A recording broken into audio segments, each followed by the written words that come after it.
Victoria Sterling's hand shot out and slapped Daniel's arm away from the radio. "Don't you ever touch anything in my car again." Daniel's hand froze midair. His knuckles went white on the steering wheel. "You think because you sit in my Mercedes, you get to act like you belong here?"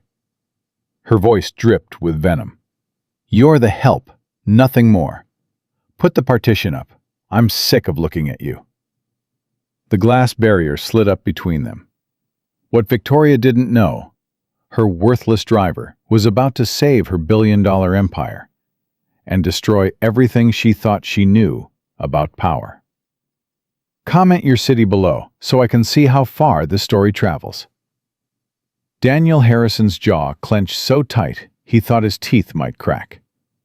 Behind the partition, Victoria Sterling was screaming into her phone. 3 years.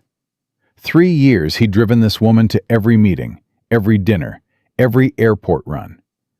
3 years of, "Yes, Miss Sterling," and "Right away, Miss Sterling." 3 years of being invisible. His daughter Emma's voice echoed in his head from their call last night. "Dad, I'm so proud of you.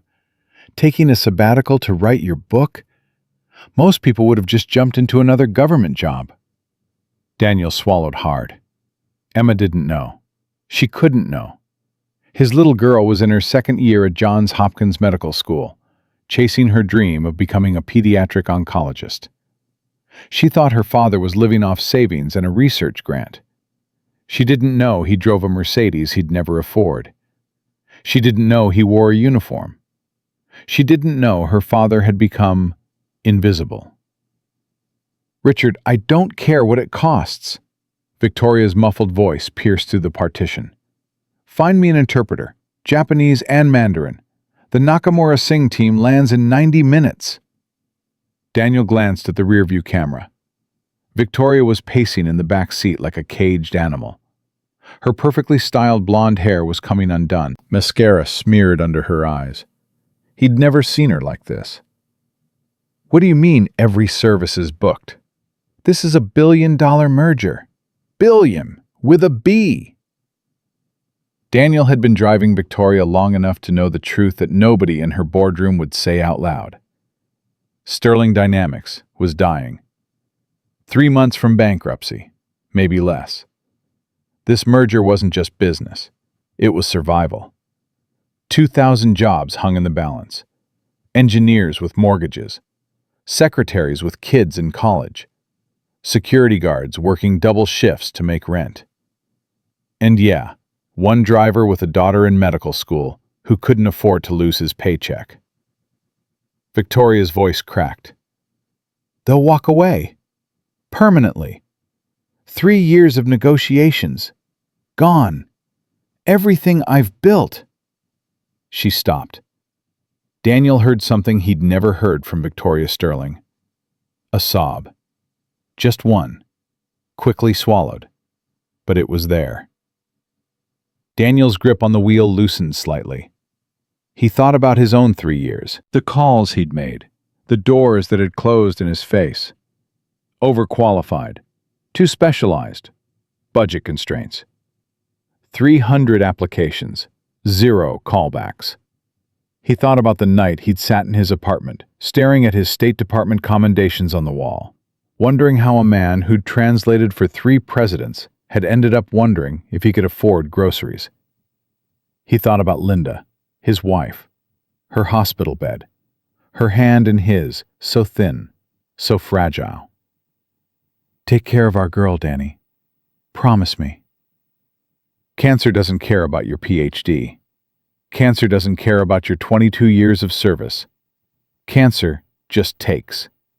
And when it's done taking, the bills remain. Victoria was crying quietly now, trying to hide it, but Daniel could hear it. The small gasps, the shaky breaths. He made his choice. His hand moved to the partition control. He hesitated. Last time he'd tried to help, tried to turn down the radio during an important call, she'd, "You think because you sit in my Mercedes, you get to act like you belong here?" The words still burned. But 2,000 people were about to lose their jobs. His daughter's tuition was due in 6 weeks. And behind that partition was a woman watching her empire crumble while nobody could help her. Daniel lowered the partition. "Miss Sterling." Victoria's head whipped around. Her eyes were red, mascara streaked. For a split second, she looked almost human. Then the mask snapped back into place. "What did I tell you about? What languages do you need?" The question hung in the air like smoke after a gunshot. Victoria's mouth opened, closed, opened again. "I'm sorry, what?" Daniel kept his voice steady, professional, the same voice he'd used in embassy conference rooms and United Nations chambers. "For your merger meeting, what languages do you need?" Victoria stared at him through the rearview mirror. Her expression shifted from anger to confusion to something that looked almost like fear. That's not your concern." "Japanese and Mandarin," Daniel continued quietly. "I heard. Hindi as well, I assume, for the Singh delegation? Possibly Korean for the technical team." Victoria's phone slipped from her fingers and bounced off the leather seat. "How do you—" "I speak Japanese fluently. Mandarin as well. Also Hindi, Korean, Arabic, Portuguese, French, German, and Spanish." The car fell completely silent. Even the city traffic outside seemed to fade. Victoria's voice came out as barely a whisper. "You're telling me you speak 9 languages?" "Would you like me to demonstrate?" Before Victoria could respond, her phone rang. The screen lit up with a name that made her face go pale. Nakamura Singh Holdings. She grabbed the phone, then froze. Her thumb hovered over the green button. "I can't," she breathed. "Without an interpreter, I can't." "May I?" Daniel's hand extended toward the partition opening. Calm. Steady. Like he'd done this 1,000 times. Because he had. Victoria's pride and her desperation went to war on her face. The phone kept ringing. Second ring. Third ring. Fourth. She handed it over. Daniel accepted the phone with the same grace he'd once accepted calls from foreign ministers. He straightened his posture, rolled his shoulders back, and when he spoke, his voice transformed completely. "Moshi moshi, Nakamura-san. Watashi wa Sterling Dynamics no daihyo desu." Victoria watched his face in the mirror. This wasn't her driver anymore. This was someone else entirely. Someone who commanded respect just by the way he held a phone. The voice on the other end responded in rapid Japanese. Daniel listened intently, occasionally nodding, his expression focused and professional. "Hai, wakarimashita. Sterling-san wa taihen kansha shite orimasu." He switched to Mandarin without missing a beat as another voice joined the call. Technical terms flowed from his lips like water. Patent licensing, intellectual property frameworks, market penetration strategies. Victoria's hands were shaking. This man was discussing her company's most sensitive information in languages she couldn't understand. But she had no choice except to trust him. After 10 minutes, Daniel covered the phone with his hand and turned to Victoria. "There's been a cultural misunderstanding," he said, his voice low and professional. "A serious one." Victoria's heart slammed against her ribs. "What kind of misunderstanding?" "Your legal team's preliminary contracts used overly aggressive language. Standard American business terms, but deeply offensive in Japanese business culture. They believe you view them as subordinates, not partners." "But that wasn't—" "Intent doesn't matter. Perception does." Daniel's eyes met hers in the mirror. "Mr. Nakamura is reconsidering the entire merger. His family built their company from the ashes of World War II. Respect isn't a formality to him. It's everything." Victoria felt the blood drain from her face. "What do we do?" I told them you've been personally studying Japanese business customs to show proper respect for their family legacy.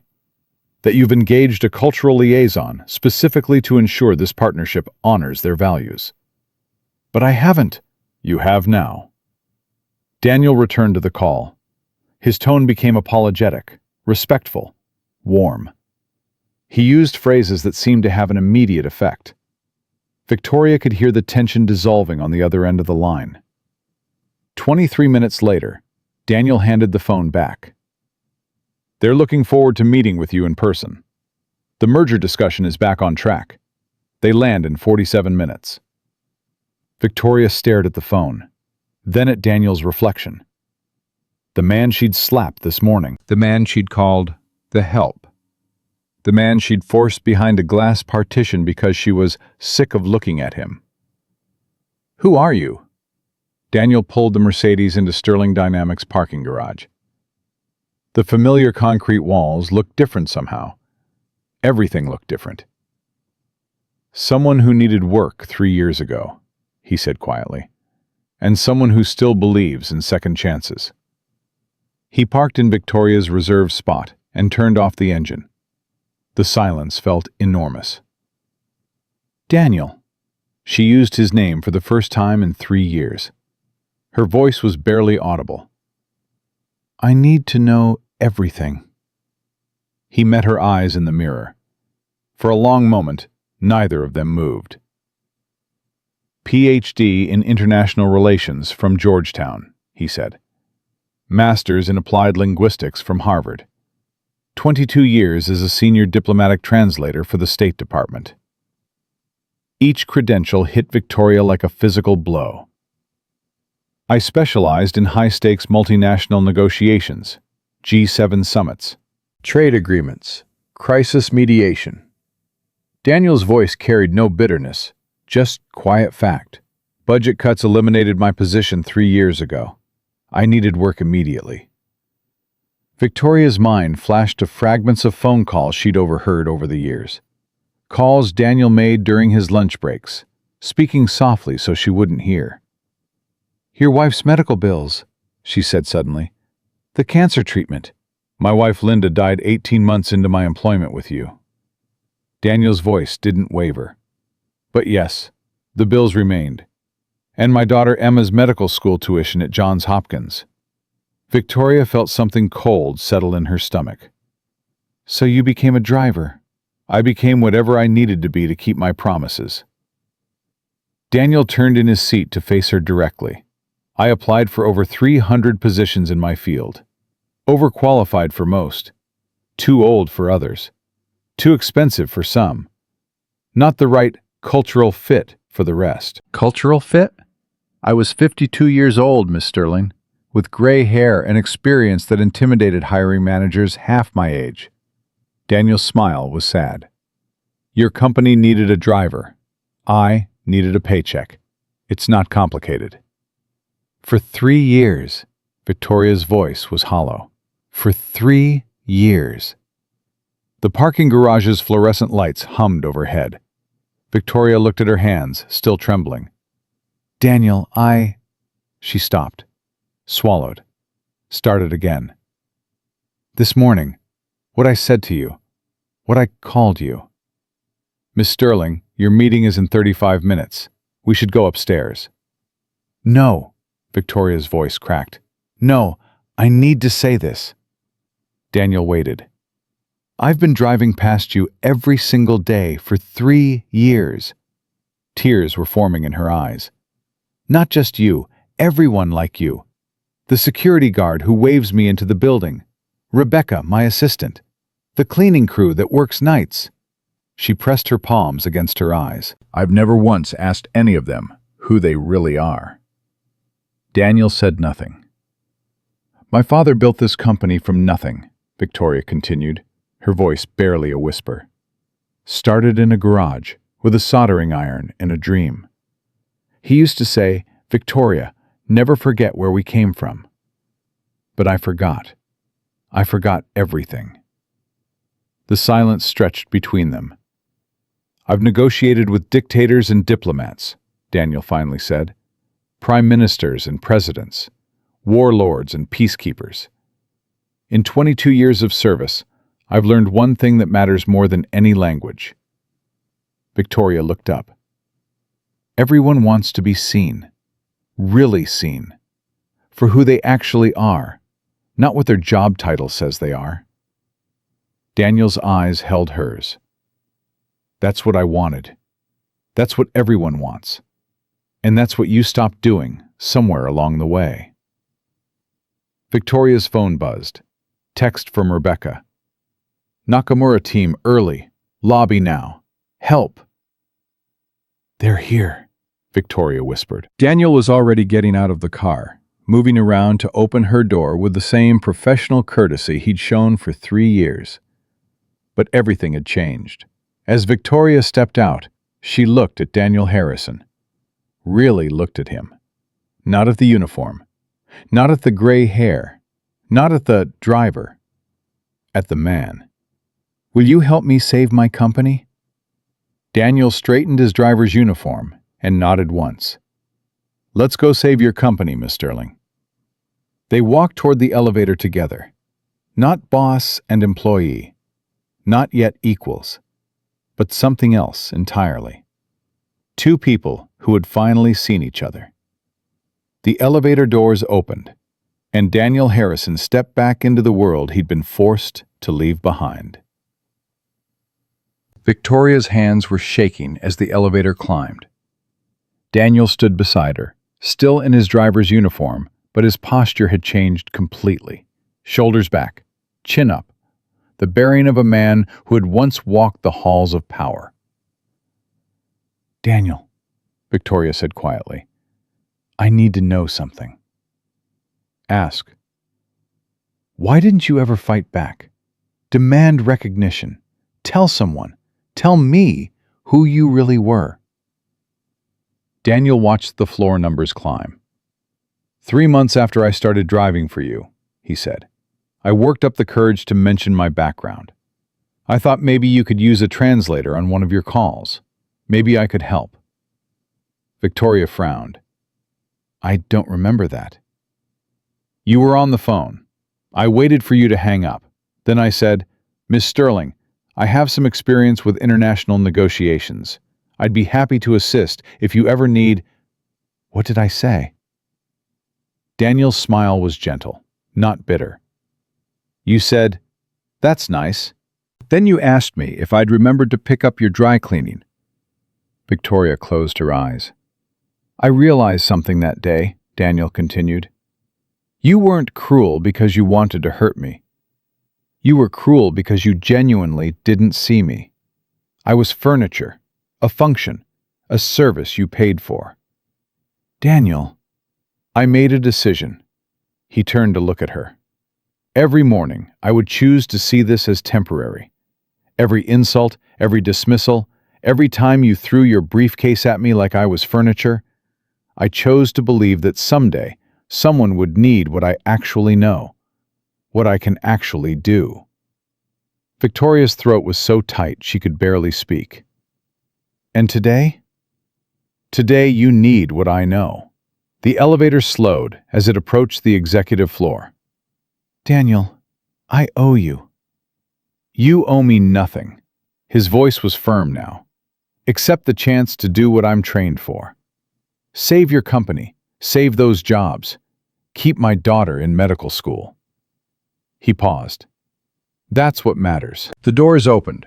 Rebecca was running toward them before they even stepped out, her face pale with panic. Victoria, thank God. The Nakamura advance team is in conference room A.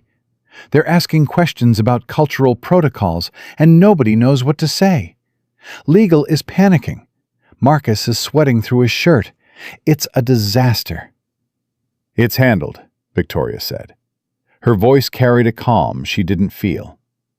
Rebecca, meet Daniel Harrison, our new interpreter consultant. Rebecca's eyes flicked to Daniel's driver uniform, then back to Victoria. I'm sorry, what? Mr. Harrison will be handling all international communications for the merger. Rebecca lowered her voice to an urgent whisper. Victoria, He's your driver. We can't just... He's a Georgetown PhD who spent 22 years translating for the State Department. Victoria's voice cut like a blade. He's negotiated G7 summits and trade agreements with more countries than you can name. Any other concerns? Rebecca's mouth opened and closed like a fish. I thought not. Now there is one small problem. Victoria turned to Daniel. You need a suit. Daniel looked down at his uniform. 3 years of pressing and cleaning had kept it immaculate, but it was still a driver's uniform. Take Mr. Harrison to the executive shop downstairs. Navy blue suit, conservative tie. He has 15 minutes. 15 minutes? Rebecca looked horrified. Victoria, the delegation is already... They'll wait. Victoria's voice carried authority Rebecca had never heard before. Tell them we're reviewing final cultural considerations out of respect for their customs. Use those exact words. Rebecca stared at Daniel, then at Victoria, then back at Daniel. Move, Rebecca. As they headed toward the elevator, Victoria caught Daniel's arm. Daniel, are you ready for this? He straightened his shoulders. For a moment, Victoria saw the man he used to be, the man who had stood behind presidents, the man who had helped shape global policy. Ms. Sterling, he said, I've mediated disputes between nations. I think I can handle a business meeting. 15 minutes later, Daniel Harrison stepped off the elevator and Victoria forgot how to breathe. The Navy suit fit perfectly. Conservative tie, polished shoes. But it wasn't the clothes that had changed. It was everything. The man who stood before her radiated quiet authority. His gray hair, which had always seemed like a mark of his lowly status, now looked distinguished, dignified. The posture of a diplomat. The bearing of a man who belonged in any room on earth. Better? Daniel asked. Victoria nodded, not trusting her voice. Conference room A, she managed finally. Let's see what you can do. They walked down the hallway together. Executives poked their heads out of offices, staring at the unfamiliar man in the expensive suit walking beside their CEO. Victoria heard whispers. Who is that? New consultant? Never seen him before. She wanted to scream at all of them. He's been here for 3 years. He drove past your offices every single day. He held doors for you in the parking garage. He said good morning, and you never once looked at his face. None of you saw him. Neither did I. The conference room doors loomed ahead. Daniel paused, his hand on the handle. Miss Sterling, one more thing. Victoria looked at him. After this meeting, whatever happens, I want you to know something. His voice was quiet but steady. I don't blame you for not seeing me. I've been invisible my whole life to people in positions of power. It's not personal. It's just how the world works. That's not an excuse. No, it's not. Daniel's eyes held hers. But it is a choice, and choices can change. He opened the door. 3 Japanese executives and 1 translator rose from the conference table. Their faces were polite but guarded. The advanced team for a billion-dollar merger, wondering if they'd made a terrible mistake. Daniel stepped forward. He bowed. Not a casual nod, a full bow with precise depth and perfect duration. The kind of bow that took years to master. The kind of bow that said, I understand your culture. I respect your traditions. I am worthy of doing business with you. And then Daniel Harrison spoke. Nakamura-san, goyosha kudasai. Sterling Dynamics wa minasama no go raisha o taihen koe ni omotte orimasu. The lead executive's eyes widened. His guarded expression melted into something like wonder. He responded enthusiastically in Japanese, gesturing for everyone to sit. Victoria leaned toward Daniel as they moved to the table. What did you tell him? She whispered. Daniel's reply was barely audible, that Sterling Dynamics is honored by his presence and grateful for the wisdom of his family's business legacy. The meeting began, and Victoria Sterling watched a ghost become a giant. The first hour of the meeting unfolded like nothing Victoria had ever witnessed. Daniel moved between Japanese and English like a man crossing between two rooms in his own house. But it wasn't just translation. It was transformation. When he spoke in Japanese, his entire demeanor shifted. His gestures became more subtle, his pauses more deliberate. Even his breathing seemed to change rhythm. The lead executive, Mr. Tanaka, was speaking rapidly now, his earlier guardedness completely gone. Daniel listened with his whole body, nodding at precise moments, occasionally making small sounds of acknowledgement that seemed to delight Tanaka. "What's he saying?" Victoria whispered. Daniel held up one finger. "Wait." He responded to Tanaka in Japanese, his voice warm but respectful. Tanaka laughed, actually laughed. His two colleagues exchanged surprised glances. "Mr. Tanaka was testing me," Daniel said quietly to Victoria. He used a very old dialect from the Kansai region. Most foreign speakers wouldn't recognize it. "Did you pass?" I responded in the same dialect. Told him my first Japanese teacher was from Osaka. Daniel's eyes crinkled slightly. He appreciated that. Tanaka spoke again, this time directing his words at Victoria. His tone was serious, but not hostile. Daniel translated. "He wants to know why Sterling Dynamics waited until today to show proper cultural respect. He says your previous communications felt like demands, not dialogue." Victoria's stomach tightened. What should I say? The truth, but carefully. Victoria took a breath. "Tell him that I made a mistake. I was so focused on the business aspects of this merger that I forgot the most important part. Relationships, trust, respect for his family's legacy." Daniel translated.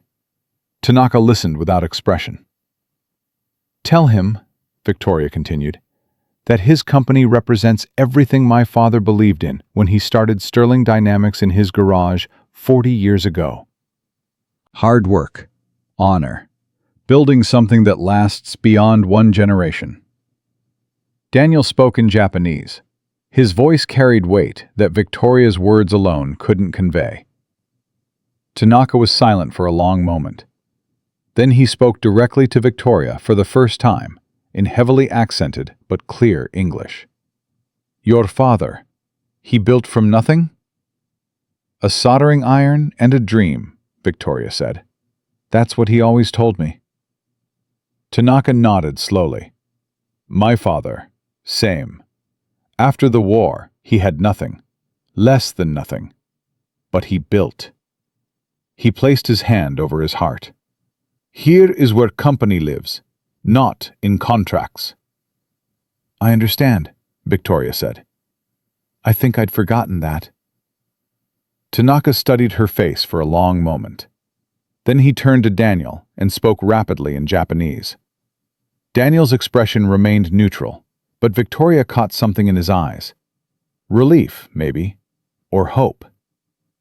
"He says he believes you," Daniel translated. "He says he will recommend to Mr. Nakamura that the merger discussions continue. But he has one condition. Anything.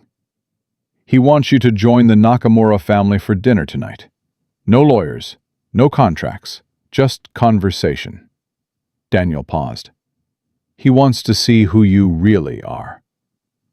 Victoria felt her throat tighten. "Tell him I would be honored." The advance team left 30 minutes later. Tanaka shook Daniel's hand with both of his, speaking warmly in Japanese. "What did he say?" Victoria asked after they'd gone. He said, "Finally, Sterling Dynamics sends someone who understands respect." Victoria watched the elevator doors close behind them. Then she turned to Daniel. "That dinner tonight. I need you there." "Miss Sterling, I don't think—" "Daniel!" She used his first name deliberately. I am asking you, not telling you. Asking. He studied her face for a moment. Whatever he saw there made him nod. I'll need to make some calls, he said. Rearrange some things. Whatever you need. Daniel pulled out his phone and stepped away. Victoria watched him dial, speaking quietly to someone on the other end. His voice was gentle, loving. His daughter, Victoria realized. He's talking to his daughter. She turned away to give him privacy, but she couldn't help hearing fragments. No, sweetheart, I'm fine. Just busy with the book. Big chapter coming together. A pause. Of course I'll make your graduation. I wouldn't miss it for the world. Another pause. Daniel's voice cracked slightly. I'm proud of you too, Emma. Your mother would be so proud. I'll call you tonight, okay? I love you. He hung up and stood motionless for a moment, his back to Victoria. When he turned around, his professional mask was back in place. All set. I'm available for this evening. Victoria wanted to say something about his daughter, about his wife, about the life he'd lost and the life he was fighting to protect. But the words wouldn't come. Thank you, she said instead. It wasn't enough, but it was a start. The afternoon brought chaos of a different kind. Marcus Hendricks called an emergency board meeting. By the time Victoria and Daniel reached the conference room, every senior executive at Sterling Dynamics was already seated around the table. Their faces ranged from skeptical to openly hostile. Victoria, Marcus stood as she entered. We need to discuss this morning's development. Meaning? Meaning you apparently delegated critical merger negotiations to your driver. Marcus didn't even look at Daniel. Without consulting anyone. Mr. Harrison handled the advanced team meeting flawlessly. That's not the point. David Carter, the CFO, leaned forward. This is a billion-dollar merger. We have contracts with professional interpreter services. We have protocols. We can't just pull someone off the street. Off the street? Victoria's voice went cold. Daniel, tell them your credentials. Daniel stood at the edge of the room, still in his navy suit, but suddenly looking like an outsider again. The executive stared at him like he was a piece of furniture that had suddenly started talking. PhD in International Relations from Georgetown University, Daniel said quietly. Master's in Applied Linguistics from Harvard. 22 years as a senior diplomatic translator for the United States Department of State. The room went silent. I specialized in high-stakes multinational negotiations, Daniel continued. G7 summits, trade framework agreements, crisis mediation between hostile nations. Susan Walsh, from marketing, snorted. And yet you're driving a car for a living? Budget Reconciliation Act of 2022. Foreign Service downsizing. Daniel's voice remained steady. 20% staff reduction. Last hired, first fired. My position was eliminated 3 years ago. So you couldn't find another government job? Marcus's tone dripped with skepticism. With all those credentials? I was 52 years old, Mr. Hendricks.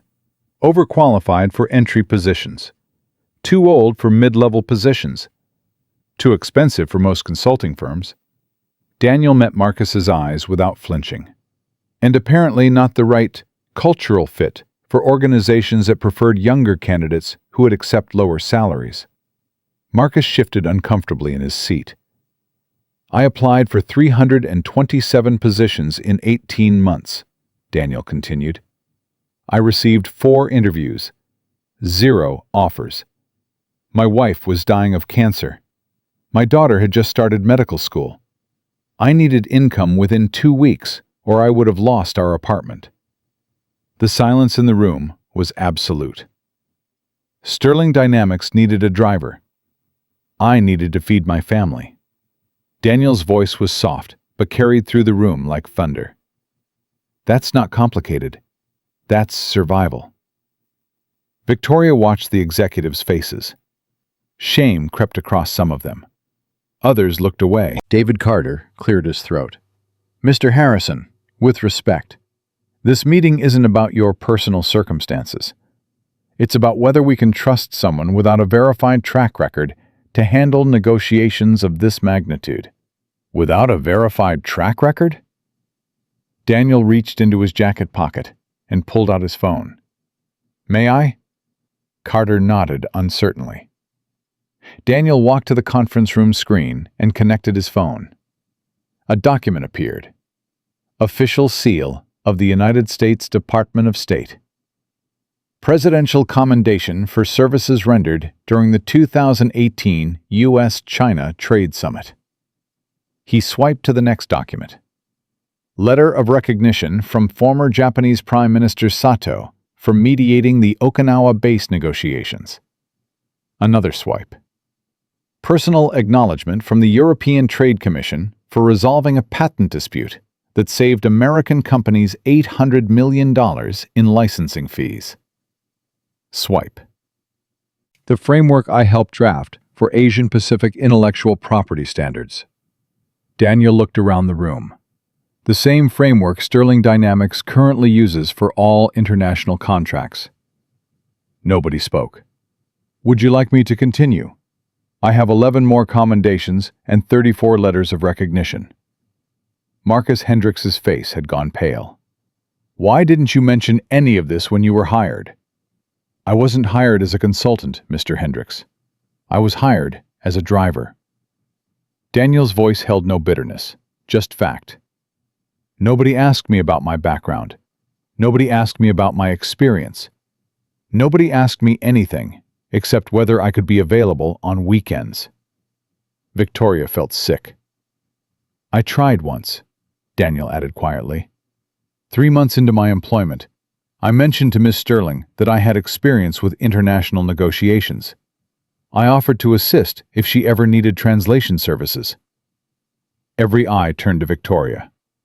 She said, "That's nice." Then she asked if I'd remembered to pick up her dry cleaning. Victoria wanted the floor to swallow her whole. "Mr. Harrison," David Carter's voice was different now, subdued. "I apologize. We made assumptions we shouldn't have made." "Apology accepted, but unnecessary." Daniel put his phone away. "What matters now is saving this company. 2,000 people work here. They have families, mortgages, kids in school. They don't care about my credentials or your protocols.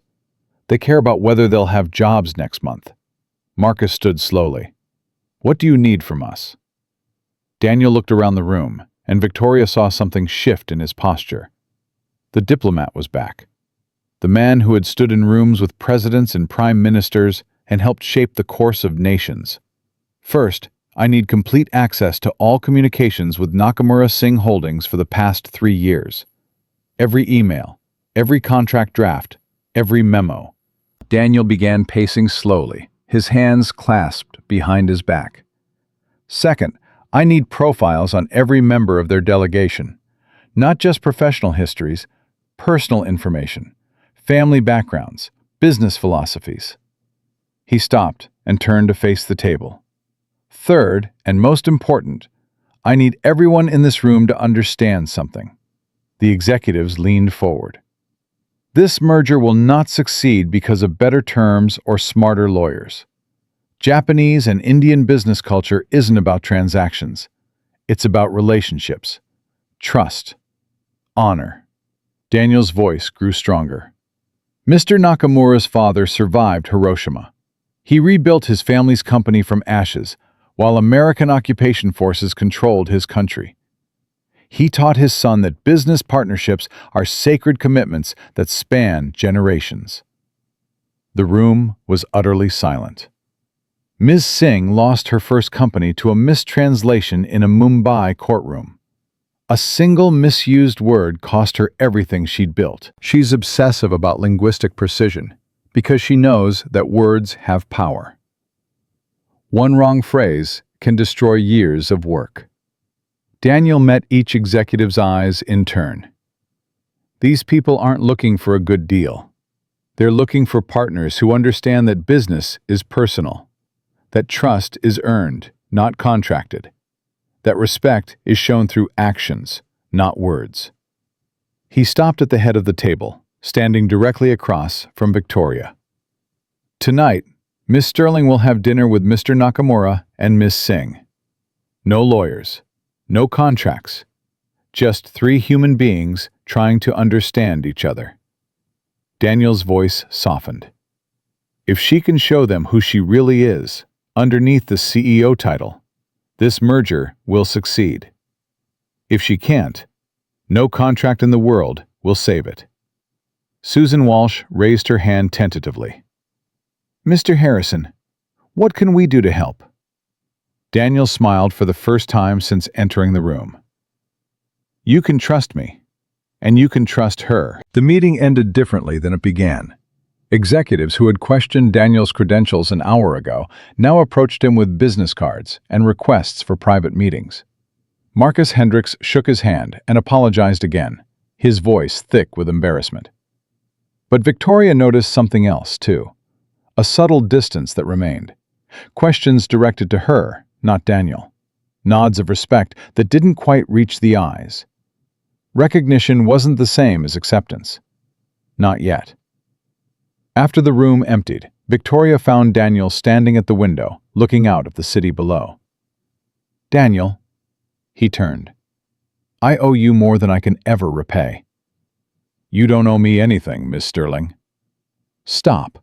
Victoria walked toward him. Stop calling me Miss Sterling. After everything that's happened today, I think you've earned the right to use my first name. Daniel considered this for a moment. Old habits. Break them. He almost smiled. Victoria. Better. She stood beside him at the window. Can I ask you something personal? You can ask. Your daughter, Emma. Does she know? Daniel's jaw tightened. Does she know what?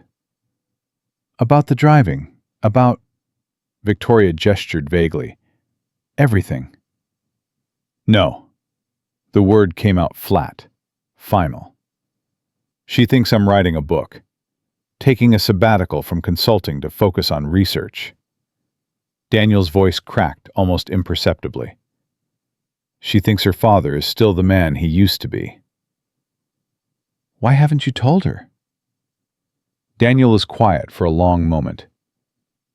Do you have children, Victoria? No. Then I'm not sure you'll understand. He turned to face her. Emma watched her mother die, held her hand at the end, promised her she would become a doctor so she could save other people from the same pain. Victoria felt her throat tighten. For 2 years, Emma has worked harder than anyone I've ever known. Double shifts at the hospital, study groups at midnight, research projects on weekends. Daniel's voice was thick with emotion. She calls me every Sunday, tells me about her patients, asks for my advice, says she wants to make me proud. She doesn't know you're proud of her? She knows. Daniel's eyes were bright. But she also knows her father as a man who translated for presidents, a man who helped shape international policy, a man who stood in rooms with the most powerful people in the world. He looked away. If she finds out her father spent 3 years driving a car for a woman who called him the help, it won't just hurt her. It will change how she sees herself, her place in the world, the life she's building. Victoria wanted to argue, wanted to say that Emma would understand, that children are more resilient than parents give them credit for, that the truth, however painful, was always better than a lie. But looking at Daniel's face, she couldn't say any of it. When this is over, she said instead, when the merger is complete, I want you to call Emma. Tell her everything. Daniel's expression didn't change. Tell her that her father took whatever job he could find to keep her in medical school. Tell her he wore a uniform and opened car doors and got called names that should never be spoken to another human being. And tell her he did it all without complaint, Because that's what fathers do. Victoria's voice cracked. Tell her that the measure of a man isn't the job he holds. It's the love he shows. And by that measure, Daniel Harrison, you are the greatest man I have ever met. Daniel was silent for a long time. When he finally spoke, his voice was barely a whisper. Linda used to say something like that. My wife. He smiled sadly. She used to say, Danny, the world will try to tell you what you're worth. Don't listen. You decide what you're worth. Nobody else. She sounds like she was an extraordinary woman. She was.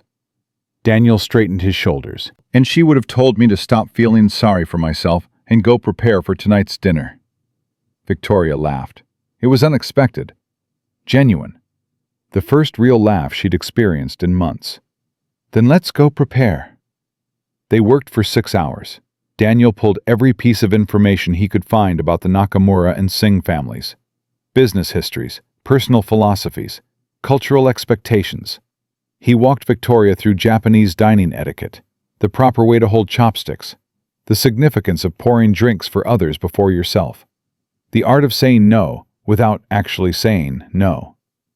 He explained Indian business culture, the importance of family hierarchy, the subtle ways that respect is shown through language and gesture, the difference between formal and informal registers in Hindi. But most importantly, he taught her to listen. Business negotiations aren't about talking, Daniel explained. They're about hearing what isn't said. The pause before an answer, the topic that gets avoided, the question that gets asked 3 different ways. Victoria nodded, taking notes. Mr. Nakamura will test you tonight, not with direct questions. He'll tell stories about his father, his family, his company's history. What he's really asking is, do you understand why these things matter? And Ms. Singh? She'll watch everything. How you treat the waitstaff, whether you check your phone, how you respond when Mr. Nakamura gets emotional about his father's memory. Daniel leaned forward. She lost everything once because she trusted the wrong partner. She won't make that mistake again. Victoria put down her pen. Daniel, what if I fail? You won't. But what if I do? Daniel was quiet for a moment. Then 2,000 people lose their jobs. Your company disappears. And I go back to driving. Victoria flinched. But that's not going to happen. Daniel's voice carried absolute conviction. Because tonight, you're not going to be Victoria Sterling, CEO.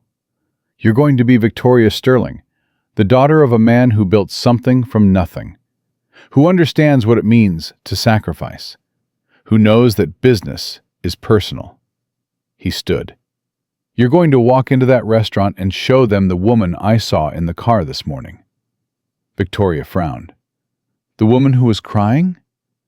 The woman who was terrified of losing everything she'd built. The woman who carries 2,000 families on her shoulders every single day. The woman who finally asked for help. Daniel extended his hand. That's the woman who's going to save this company.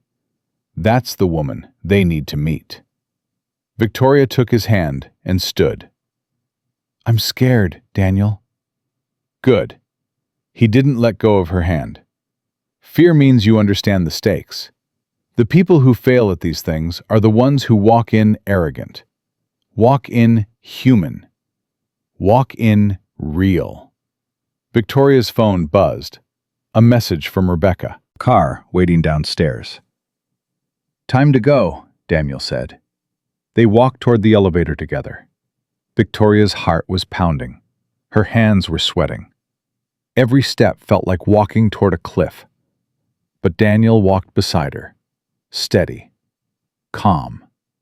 The man who had once walked these same hallways in a driver's uniform. The man nobody had seen. Tonight, everyone would see him. And tonight, Victoria would discover whether she had what it took to be truly seen herself. The elevator doors opened. They stepped inside. and began their descent toward everything. The restaurant was the kind of place Victoria had walked into 100 times before. Private dining room, exclusive clientele. The sort of establishment where billion-dollar decisions were made over wine that cost more than most people's monthly rent. But tonight, every step felt different. Daniel walked half a pace behind her, still in his navy suit, still carrying himself like a man who belonged. But Victoria caught the slight tension in his shoulders, the way his eyes scanned the room. He was nervous too. Mr. Nakamura and Mrs. Singh were already seated when they arrived. Nakamura rose immediately, his weathered face breaking into a warm smile when he saw Daniel. "Harrison-san!" He crossed the room and took Daniel's hand with both of his own. "I am honored you join us tonight." Daniel bowed. "The honor is mine, Nakamura-san." Miss Singh remained seated, watching. Her dark eyes missed nothing. Victoria felt herself being measured, weighed, and found uncertain. "Miss Sterling," Singh's voice was cool, professional. "Please, sit." Victoria took her seat across from Singh. Daniel sat beside her, across from Nakamura. The table was intimate. 4 people. No lawyers, no contracts, no escape. A server appeared with menus, but Nakamura waved them away. "Tonight we do not order," he said.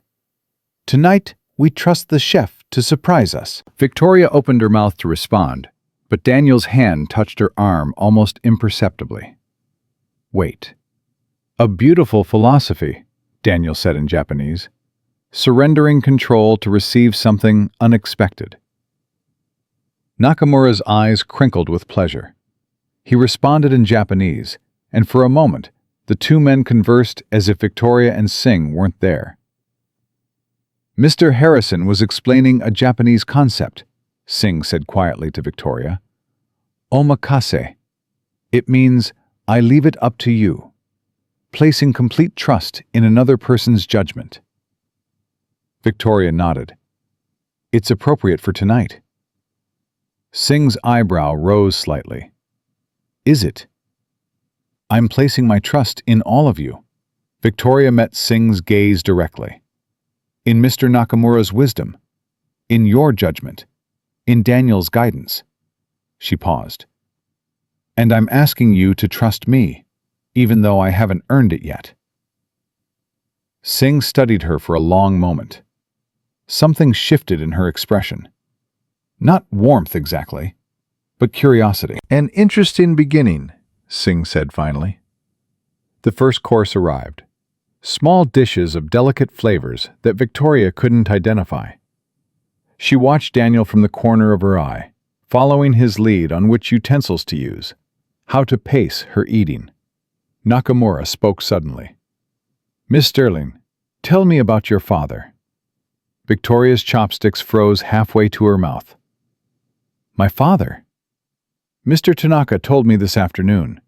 Your father built Sterling Dynamics from nothing." Nakamura's eyes were intent. "I wish to hear the story from you." Victoria set down her chopsticks carefully. This was the test Daniel had warned her about. Not a business question, a personal one. "My father was an engineer," she began slowly. "He worked for a big company in Ohio. Good salary, good benefits. Safe." Nakamura nodded, listening. "But he had this idea, a new way to build circuit boards that would make them smaller, faster, cheaper." Victoria's voice softened with memory. "He took it to his bosses. They said it was too risky, too different. They told him to forget about it and do his job." "But he did not forget." "No," Victoria smiled sadly. "He quit. Cashed out his retirement. My mother thought he'd lost his mind. They had 2 kids, a mortgage, no savings." "What happened?" "He built a workbench in our garage. Worked 18 hours a day for 2 years. My mother took a second job to keep the lights on. My brother and I would bring him sandwiches at midnight and find him still soldering, still testing, Still believing. Victoria's throat tightened. The first year, nothing worked. The second year, he almost gave up. But my mother told him something that changed everything. What did she say? She said, "Robert Sterling, you are either going to build this thing or it's going to kill you. And since I don't want to be a widow, you'd better build it." Nakamura laughed, a real laugh that filled the small room. "Your mother sounds like a formidable woman." She was. Victoria's eyes were bright. She died 6 years ago. My father followed her 8 months later. Doctors said it was his heart, but I think he just couldn't figure out how to live without her. The table was silent. "They left me a company that employs 2,000 people," Victoria continued quietly. 2,000 families who depend on decisions I make every day. Some nights I lie awake wondering if I'm honoring what they built or destroying it. Nakamura reached across the table and touched Victoria's hand briefly. "You honor them," he said, "by carrying the weight, by losing sleep, by caring whether you are worthy." Victoria blinked back tears she hadn't expected. Singh spoke for the first time in several minutes. "My father lost everything 3 times. Her voice was matter-of-fact, but something underneath it trembled. 3 times he built companies from nothing. 3 times they were taken from him. Politics, corruption, bad partners. Victoria looked at her. "The 3rd time, I was 16. I came home from school and found him sitting in the dark, staring at nothing. He didn't speak for 3 days. Singh's jaw tightened. "I swore I would never let anyone take what I built. Never trust anyone I hadn't tested completely." "Is that why you're here?" Victoria asked quietly. "To test me?" "Yes." Singh didn't soften the word. "Because 2,000 families depend on your decisions. And soon, if this merger succeeds, thousands more will depend on them too." "What do you need to see?" Singh leaned forward. "I need to see who you are when no one is performing, when the contracts are unsigned and the lawyers are absent." Her eyes bore into Victoria's. "I need to see if you are the woman who humiliates her driver, or the woman who sits here telling stories about her parents, with tears in her eyes." Victoria felt the words like a physical blow. "You know about this morning. Mr. Tanaka mentioned it." Singh's voice was ice. He was impressed by Mr. Harrison's diplomacy, but I was more interested in how Mr. Harrison came to be driving your car in the first place. Daniel shifted beside Victoria. She felt him preparing to intervene, to smooth over the moment.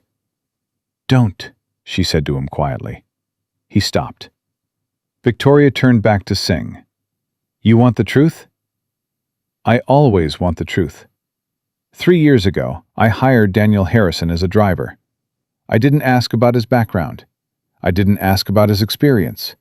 I didn't ask about anything except whether he could be available on weekends." Singh said nothing. "For 3 years, I treated him like furniture.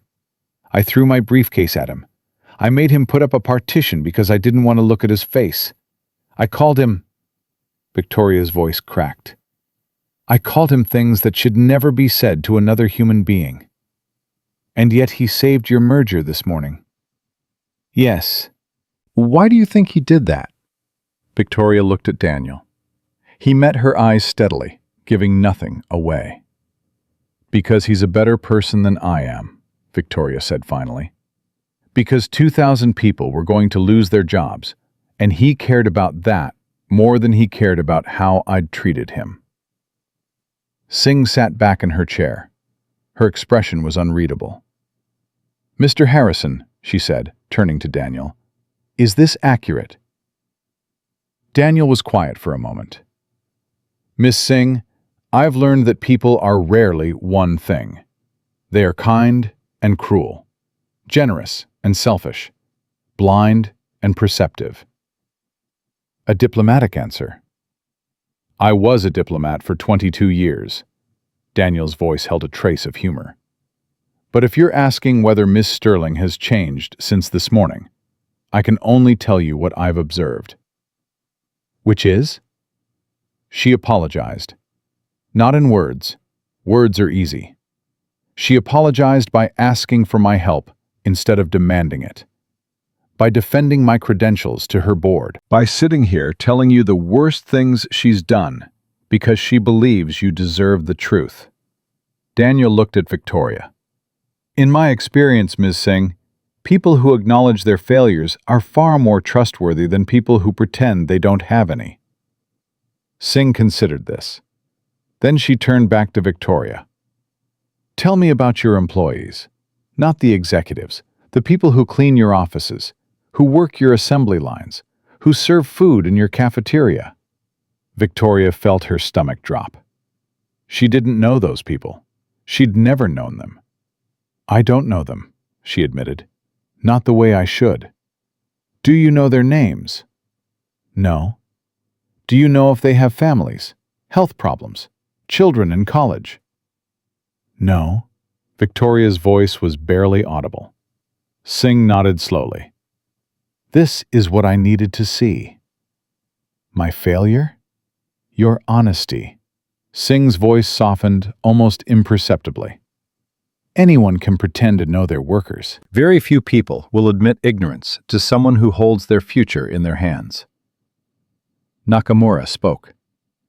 My father used to say that a company is not a machine, it is a family, and a family leader must know every member. I want to learn, Victoria said. I want to be better than I've been. Wanting is not enough. Nakamura's voice was gentle but firm. You must commit, tonight, before us. Commit to what? To learning every name, every story, every face in your company. Nakamura leaned forward. Not because it makes good business, because it is right. Victoria looked around the table. 3 people watching her, waiting. I commit, she said.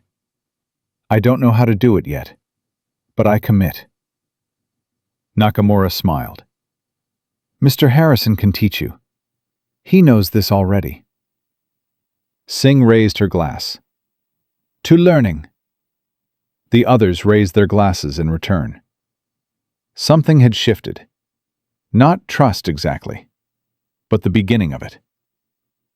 The second course arrived. More conversation flowed. Stories about family, about failure, about the moments that shaped them. Then Singh's phone buzzed. She glanced at it and her face changed. Excuse me. She stepped away from the table, speaking rapidly in Hindi. Victoria looked at Daniel. Is something wrong? Wait. Singh returned 2 minutes later. Her expression was thunderous. We have a problem. Victoria's heart stopped. Our Mumbai security team has detected unauthorized access to Sterling Dynamics server architecture. Singh's voice was clipped. Someone attempted to download your AI development files 20 minutes ago. What? The intrusion was traced to an IP address in Singapore, the same city where your primary competitor maintains their Asian headquarters. Nakamura's face had gone grave. This is serious. If Sterling's intellectual property has been compromised, the merger cannot proceed. Singh's eyes bore into Victoria. We cannot partner with a company that cannot protect its own assets. Victoria felt the floor falling away beneath her. I need to call my security team. She reached for her phone. Wait, Daniel's voice cut through the panic. Ms. Singh, may I ask how your Mumbai team detected this intrusion? Singh frowned. Our systems are linked to Sterling's development servers as part of the due diligence process. The access attempt triggered our security protocols. And your team traced the IP to Singapore within 20 minutes? That's correct. Daniel nodded slowly.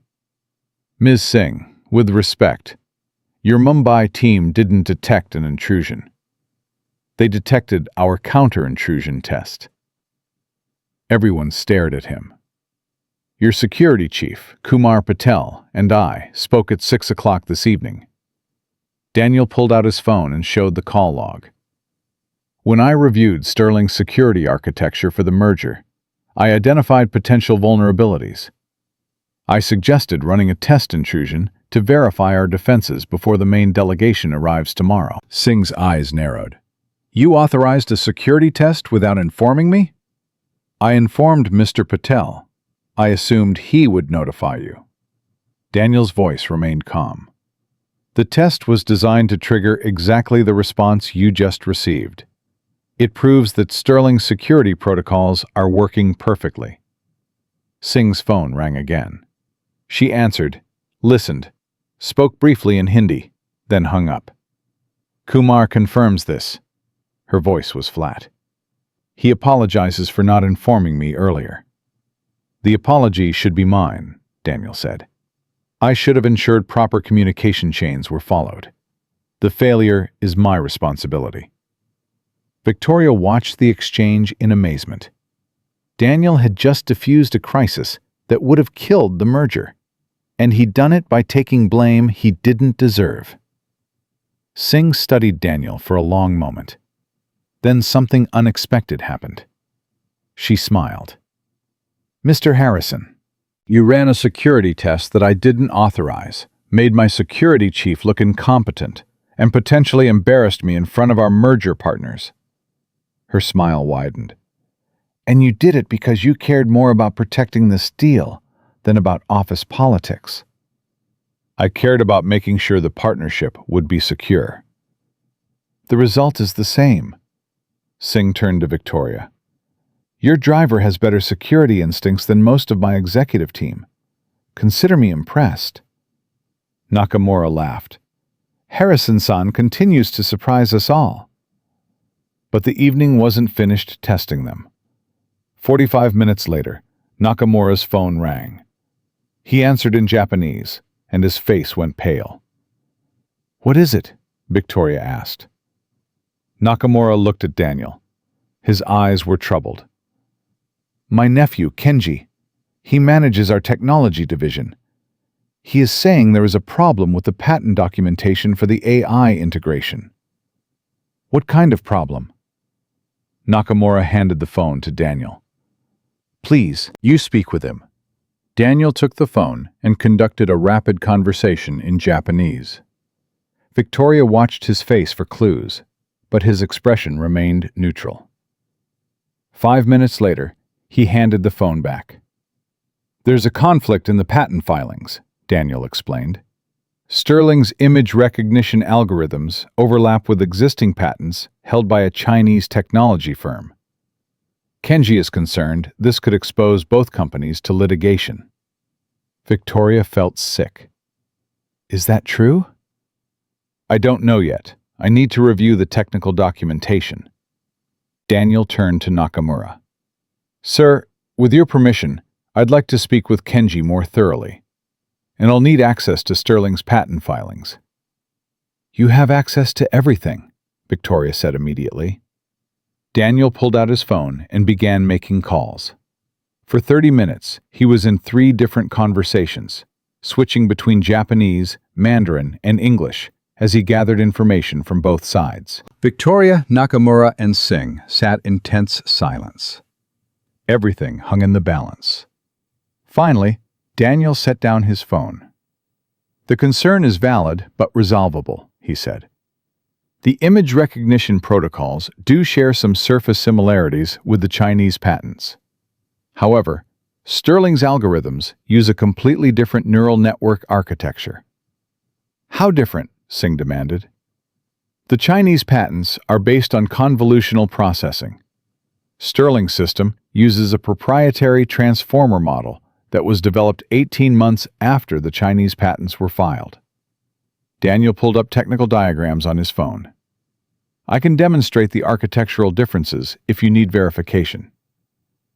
Nakamura took the phone and studied the diagrams. He spoke rapid Japanese to someone, Kenji presumably, then nodded slowly.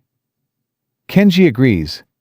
The systems are different enough to avoid infringement.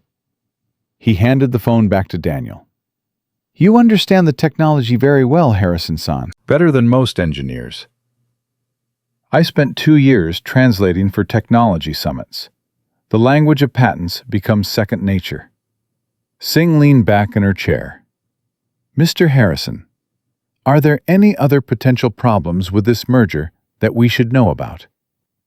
Daniel considered the question seriously. I've identified 14 areas where cultural miscommunication could create friction. 8 contract clauses that might be misinterpreted. 3 intellectual property concerns that need clarification. 14 areas? I've been listening to Ms. Sterling's business calls for 3 years, Daniel said quietly. I know this company's vulnerabilities better than anyone. Singh exchanged a look with Nakamura.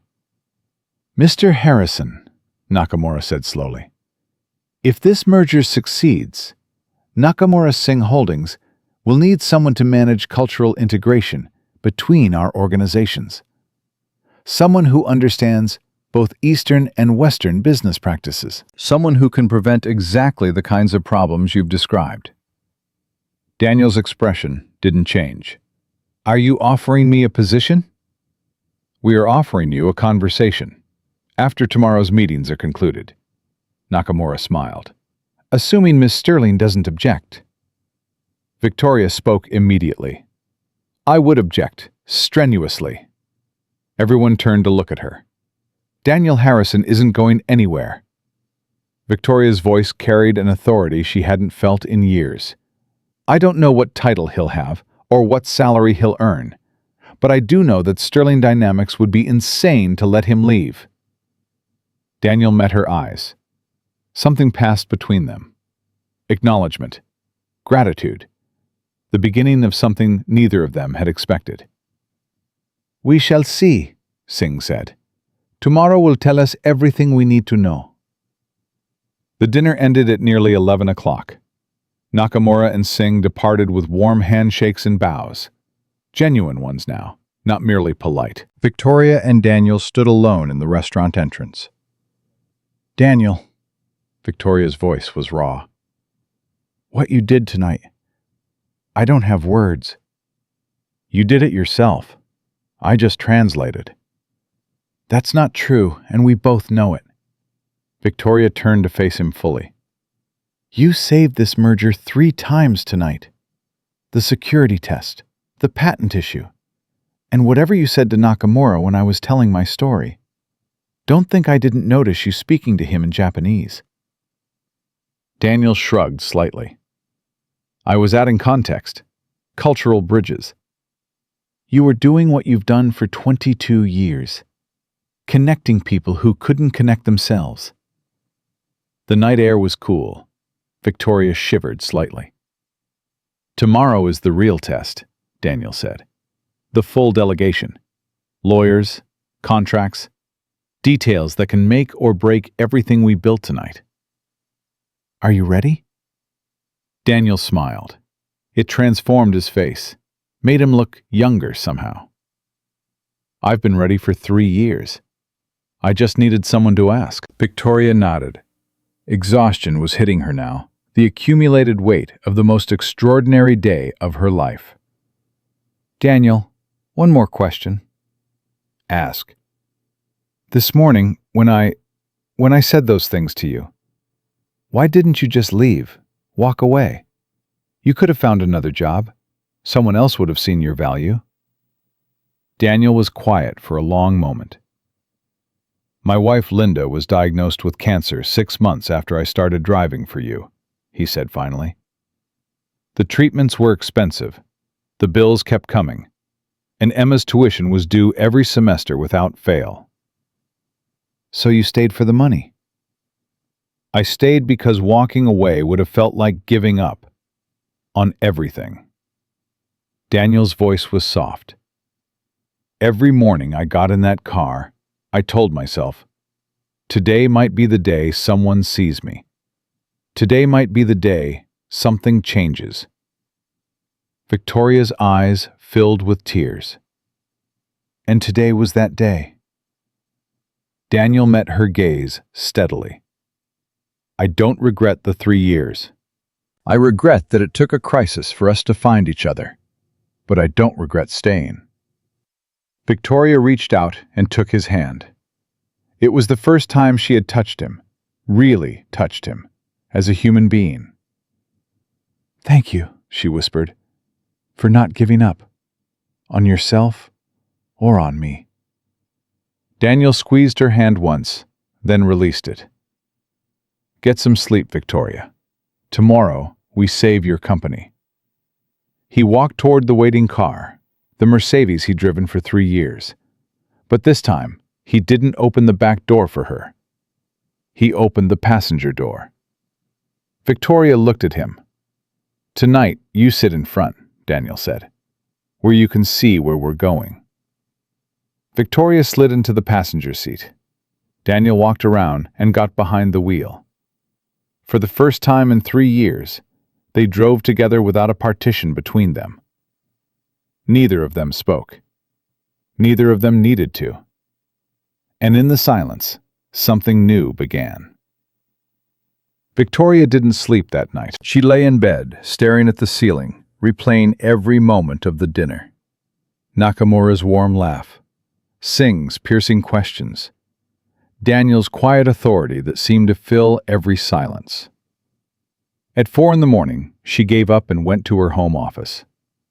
She pulled out Daniel's briefing book and began reading again.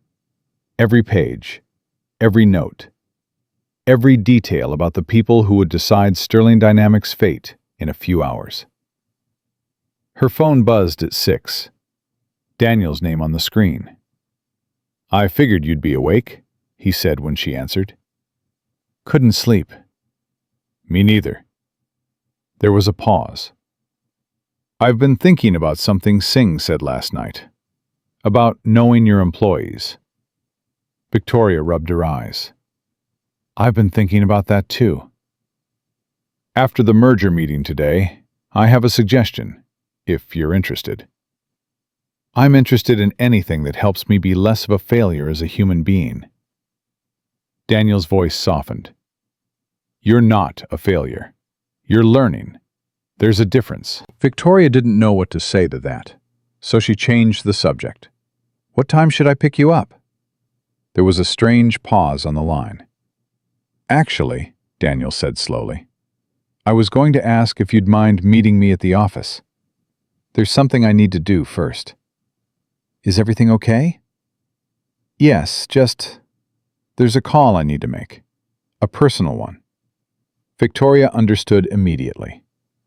Emma. I've been lying to her for 3 years. If today goes well, I want to start being honest, even if it's just a little bit. What are you going to tell her? That I'm consulting on a major project. That it might lead to something permanent. Daniel's voice cracked slightly. That her father might finally be getting back on his feet. Victoria felt her throat tighten. Daniel, whatever happens today, you should know something. What? You already got back on your feet, 3 years ago. When you took a job that was beneath you and did it with dignity. When you kept your family together through sheer will. When you chose to believe that someday someone would see you. Silence on the line. You've been standing the whole time, Victoria continued. The rest of us just weren't looking. When Daniel spoke again, his voice was rough. Thank you. I'll see you at 9. He hung up. Victoria sat alone in her office, watching the sun rise over the city, and felt something she hadn't experienced in years. Hope. The Sterling Dynamics boardroom had never looked like this before. 23 people filled the massive conference table. The Nakamura delegation on one side, 7 executives, 2 lawyers, 3 technical specialists. The Singh team on the other, 6 executives, 3 lawyers, 2 translators who kept exchanging nervous glances. And at the head of the table, Victoria Sterling. Daniel sat to her right. His suit was impeccable. His posture radiated calm authority, but Victoria caught the slight tremor in his hand as he arranged his notes. He was nervous too. Good. That meant he understood the stakes. Mr. Nakamura rose first. At 73, he moved slowly but deliberately. Every gesture carried weight. "Before we begin formal proceedings," he said in careful English, "I wish to acknowledge the remarkable evening we shared with Miss Sterling and Mr. Harrison." The room went still. In Japanese business, we have a concept called nemawashi. It means building consensus through informal discussion before official meetings. Nakamura smiled warmly at Victoria. "Last night, Miss Sterling showed us her heart. Today, we hope to show her our trust." Victoria felt tears threatening. She blinked them back. "Thank you, Mr. Nakamura. That means more than I can express." Mrs. Singh rose next. Her presence commanded the room differently. Sharp, direct, unapologetic. "Nakamura Singh Holdings does not enter partnerships lightly," she began. "We have rejected 17 merger proposals in the past 5 years. Each one failed because we detected something essential was missing." She paused, letting the weight of her words settle.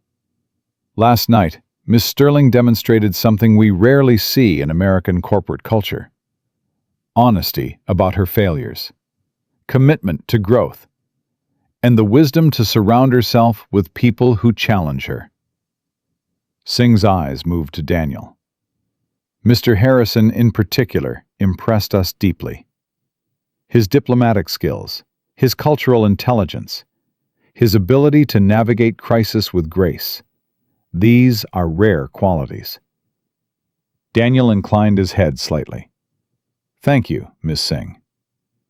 "However," Singh's voice sharpened, "impressions are not contracts. Today we examine details, every clause, every commitment, every potential point of failure." She sat down. "Let us begin." The next 3 hours were the most grueling of Victoria's professional life. Lawyers from both sides dissected every paragraph of the merger agreement. Technical teams debated integration timelines. Financial experts argued over valuation methodologies. Through it all, Daniel was extraordinary. When the Japanese legal team raised concerns about intellectual property protections, Daniel translated not just words, but context. He explained American legal frameworks in terms that resonated with Japanese business philosophy. When Singh's team questioned the timeline for Asian market expansion, Daniel provided historical context from his State Department experience. Trade patterns, regulatory landscapes, cultural considerations that no one else in the room could have known. When a heated argument erupted between the technical specialists over software architecture compatibility, Daniel mediated in 3 languages simultaneously, finding common ground that neither side had seen. Victoria watched in amazement. This was what he'd been trained for. This was who he really was. But the real test came at 2 o'clock. One of Singh's lawyers, a sharp-faced man named Raghav, slammed his hand on the table. "This is unacceptable!" Everyone froze. "These liability clauses transfer disproportionate risk to Nakamura Singh," Raghav continued, his voice rising. "Subsection 14B alone exposes us to potential losses of $50 million in the event of regulatory changes." Victoria's legal team immediately went on the defensive. Arguments flew across the table. Voices escalated. The careful consensus that had been building all morning began to crumble. Daniel stood up. The movement was quiet, but something about it commanded attention. Gradually, the arguing stopped. All eyes turned to him. "Mr. Raghav," Daniel said calmly, May I ask a question? Raghav crossed his arms. Ask. In your analysis of subsection 14b, did you account for the reciprocal protections outlined in subsection 23d? Raghav frowned. What reciprocal protections? Daniel picked up a copy of the merger agreement and turned to a specific page. Subsection 23d establishes a joint liability framework that distributes regulatory risk equally between both parties. In the event of the scenario you described, Sterling Dynamics would absorb 40% of potential losses, with the remainder split proportionally. He handed the document to Raghav. The clauses were designed to work together. If you read them in isolation, they appear one-sided. But read as an integrated system, they create balanced protection for everyone. Raghav studied the pages in silence. His frown deepened, then slowly relaxed. I may have overlooked this provision, he admitted. An easy oversight, Daniel said graciously. The document is over 300 pages. No one can hold every detail simultaneously. Singh was watching Daniel with an expression Victoria couldn't quite read. Calculation, maybe. Or something deeper. Mr. Harrison, Singh said slowly, how did you know to look at subsection 23d? I reviewed the full agreement last night. When I saw the potential conflict in subsection 14b, I traced the cross-references to find the balancing provisions. You read 300 pages of legal documentation in one night? I read quickly, and I've negotiated enough international agreements to know where the balancing clauses usually hide. The room was silent. Continue, Singh said finally. We have much more to discuss. But something had changed.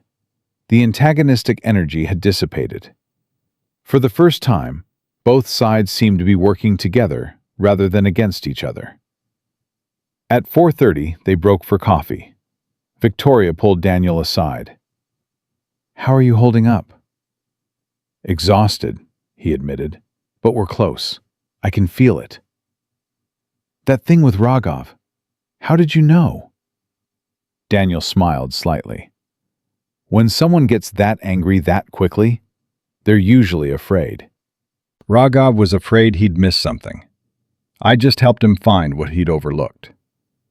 You made him look good instead of making him look foolish. Diplomatic habit. People support agreements they feel they contributed to. If I'd embarrassed Raghav, he would have spent the rest of the day looking for ways to undermine the deal. Victoria shook her head. I've been in business for 20 years. I never learned that. You were never taught. Daniel's voice was gentle. Business schools teach competition. They don't teach collaboration. Victoria's phone buzzed. Rebecca. Urgent. Call me now. Victoria stepped away and dialed. Victoria.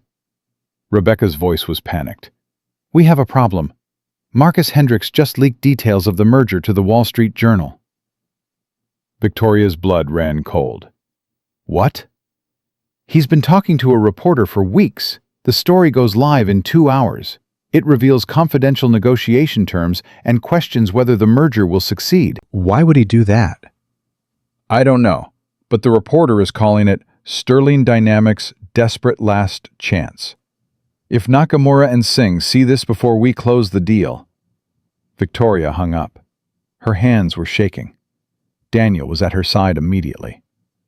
What happened? Marcus Hendricks leaked the merger to the press. Story goes live at 6:30. Daniel's expression hardened. Where is he? I don't know. Rebecca said he left the building an hour ago. Can you delay the story? How? Daniel was already pulling out his phone. I know someone at the Journal, former State Department colleague who moved to business reporting. He dialed. Victoria listened to half a conversation in rapid, urgent tones. Names she didn't recognize. References to favors owed. 5 minutes later, Daniel hung up. The story is delayed until tomorrow morning. It gives us 18 hours. How did you... Don't ask. Just know that we have until tomorrow to close this deal. Daniel's jaw was tight. If Nakamura and Singh find out we have a board member actively sabotaging the merger, it's over. Why would Marcus do this? Power? Fear? Resentment that he's not in control? Daniel met her eyes. Or maybe he just doesn't believe the company can be saved, and he's positioning himself for whatever comes next. Victoria felt sick. Marcus Hendricks had been with Sterling Dynamics for 15 years. He'd known her father. He'd been at her wedding. I trusted him. People reveal themselves in crisis, Daniel said quietly. Sometimes the revelation is ugly. Victoria straightened her shoulders. We finish this today, before the story breaks, before Marcus can do any more damage. Can you close a billion-dollar merger in the next 2 hours? Watch me. Victoria walked back into the conference room with a calm she didn't feel. Daniel followed, his presence steadying her. Ladies and gentlemen, she announced, I apologize for the interruption. Mr. Harrison and I have been discussing timeline considerations, and we believe it would benefit everyone to accelerate our proceedings. Nakamura raised an eyebrow. Accelerate in what way? I propose we move toward final agreement this evening. Our legal teams can work through the night on documentation, with signing scheduled for tomorrow morning. Singh leaned forward. That's very aggressive. Why the urgency? Victoria hesitated. This was the moment. She could lie. She could make up some excuse about scheduling conflicts or strategic timing. But Daniel's words echoed in her mind. People who acknowledge their failures are far more trustworthy than people who pretend they don't have any. Because I've learned that one of my board members has been leaking confidential information to the press, Victoria said quietly. And I don't want his betrayal to destroy what we've built together. The room went absolutely silent. You're telling us this, Singh said slowly, even though it makes your company look weak? I'm telling you this because you deserve to know, and because I believe that honesty is more important than appearances. Singh exchanged a long look with Nakamura. Something passed between them that Victoria couldn't interpret. Miss Sterling, Nakamura said finally, in all my years of business, no one has ever volunteered this kind of information during a negotiation. I'm not negotiating, Mr. Nakamura. I'm trusting you. Another long pause. Then Nakamura smiled. It was the warmest expression Victoria had seen from him yet. Then we shall trust you in return. Let us finish this tonight. The next 4 hours were a blur of activity. Legal teams worked at feverish pace, resolving final issues, drafting signature pages, preparing certification documents. Technical specialists hammered out integration timelines. Financial experts finalized valuation formulas. Through it all, Daniel was the calm center. He moved between teams, smoothing conflicts, clarifying language, ensuring that fatigue and pressure didn't derail the careful consensus they'd built. At 9:17 in the evening, the final document was placed on the conference table. 243 pages, 3 signatures required from each side, $1.2 billion hanging in the balance. Mr. Nakamura rose. His hand trembled slightly as he picked up the pen, age and exhaustion combined, but his voice was steady. Before I sign, I wish to say something. The room fell silent. My father survived Hiroshima. He walked through fire and ash and emerged with nothing but his life and his dreams. Nakamura's voice was thick with emotion. He taught me that business is not about transactions.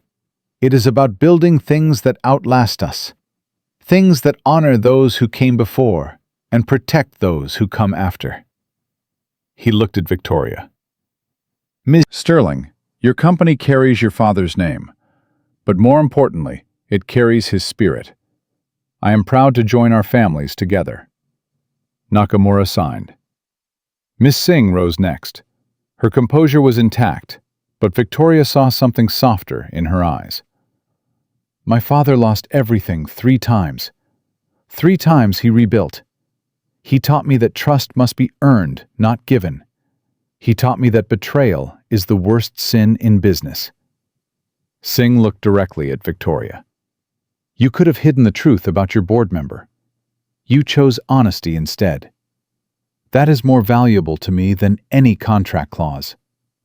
Singh signed. Victoria stood. Her legs felt unsteady. Her heart was pounding so hard, she was certain everyone could hear it.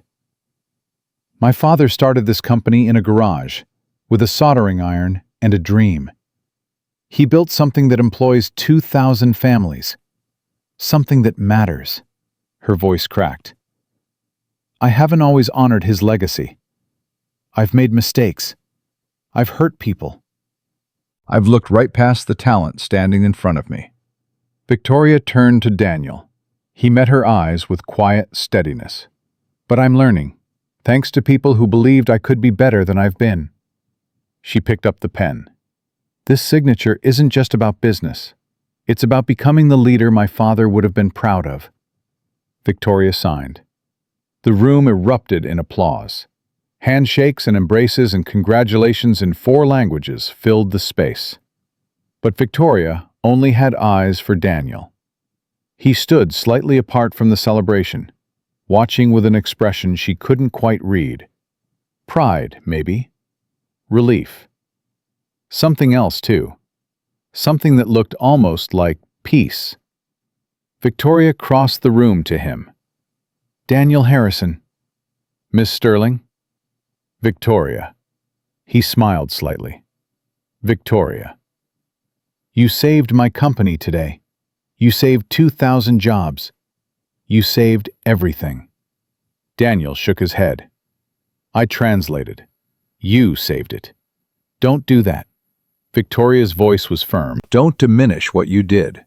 You were extraordinary. Everyone in this room knows it. I know it. Daniel was quiet for a moment. My daughter called me 3 hours ago, he said finally. During the break. Victoria waited. She said she'd seen something on social media. Rumors about a major merger at Sterling Dynamics. She asked if I knew anything about it. What did you tell her? I told her the truth. Daniel's voice was thick. Not all of it, not yet.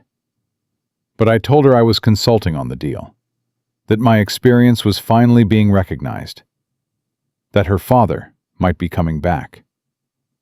Victoria felt tears forming. She cried, happy tears.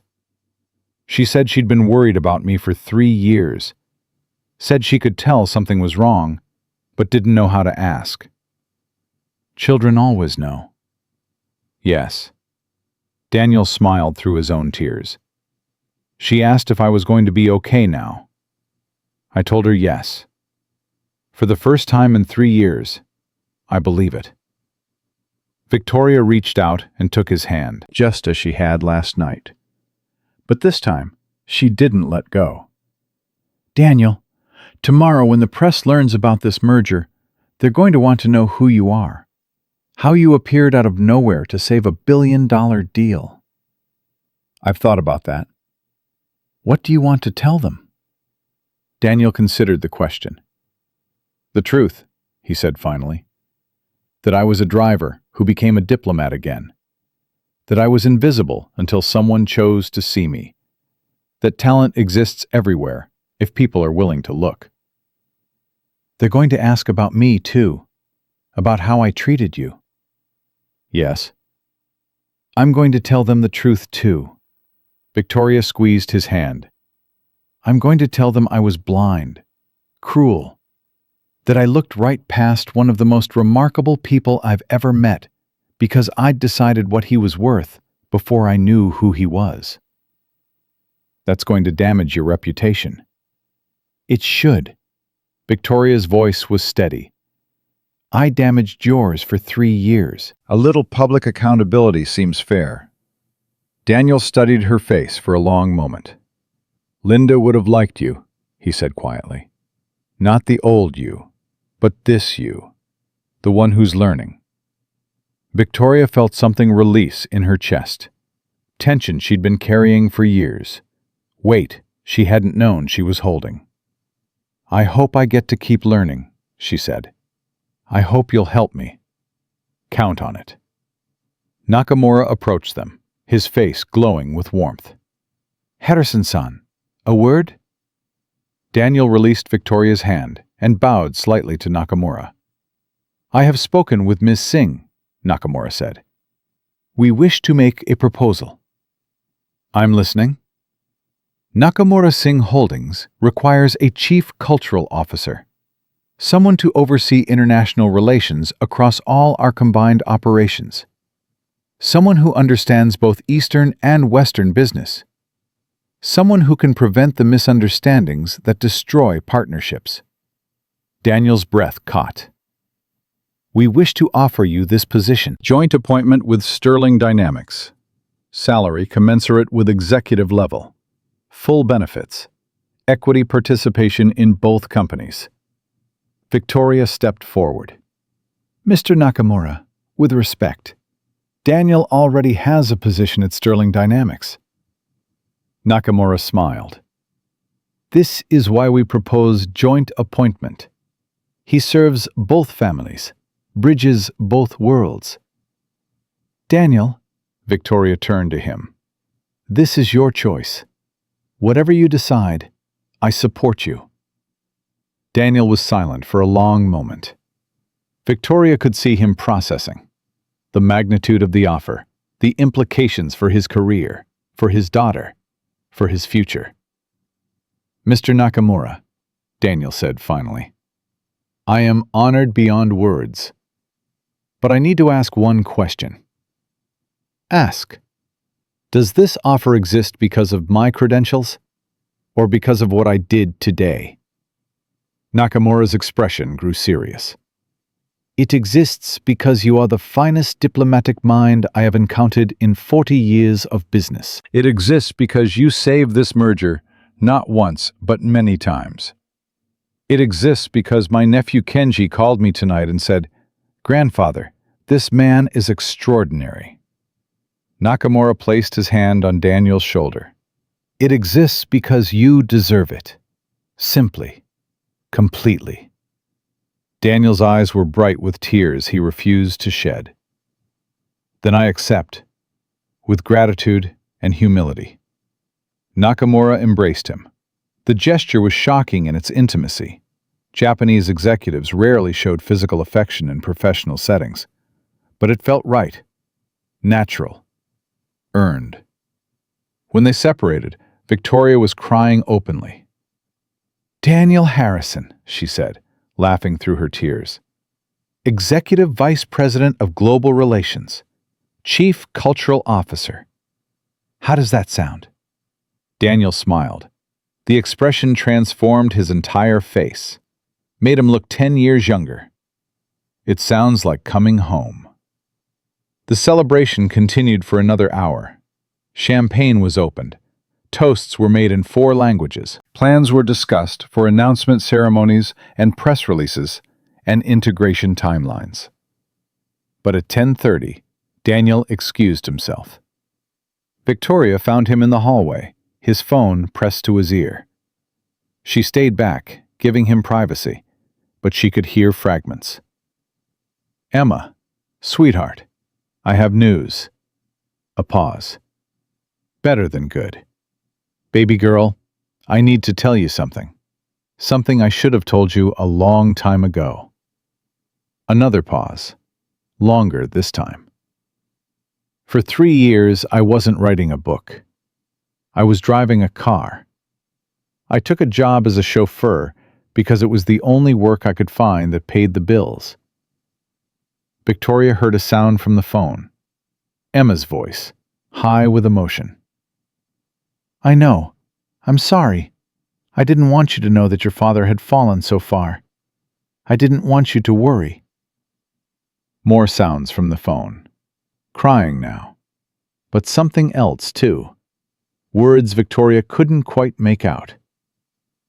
Daniel's voice broke. You're not ashamed of me? A long pause. I love you too, baby girl. More than you will ever know. Another pause. Tonight I helped close a billion-dollar deal. Tonight, I became an executive at one of the largest companies in the world. Tonight, I remembered who I really am. Victoria heard Emma's voice rise with excitement.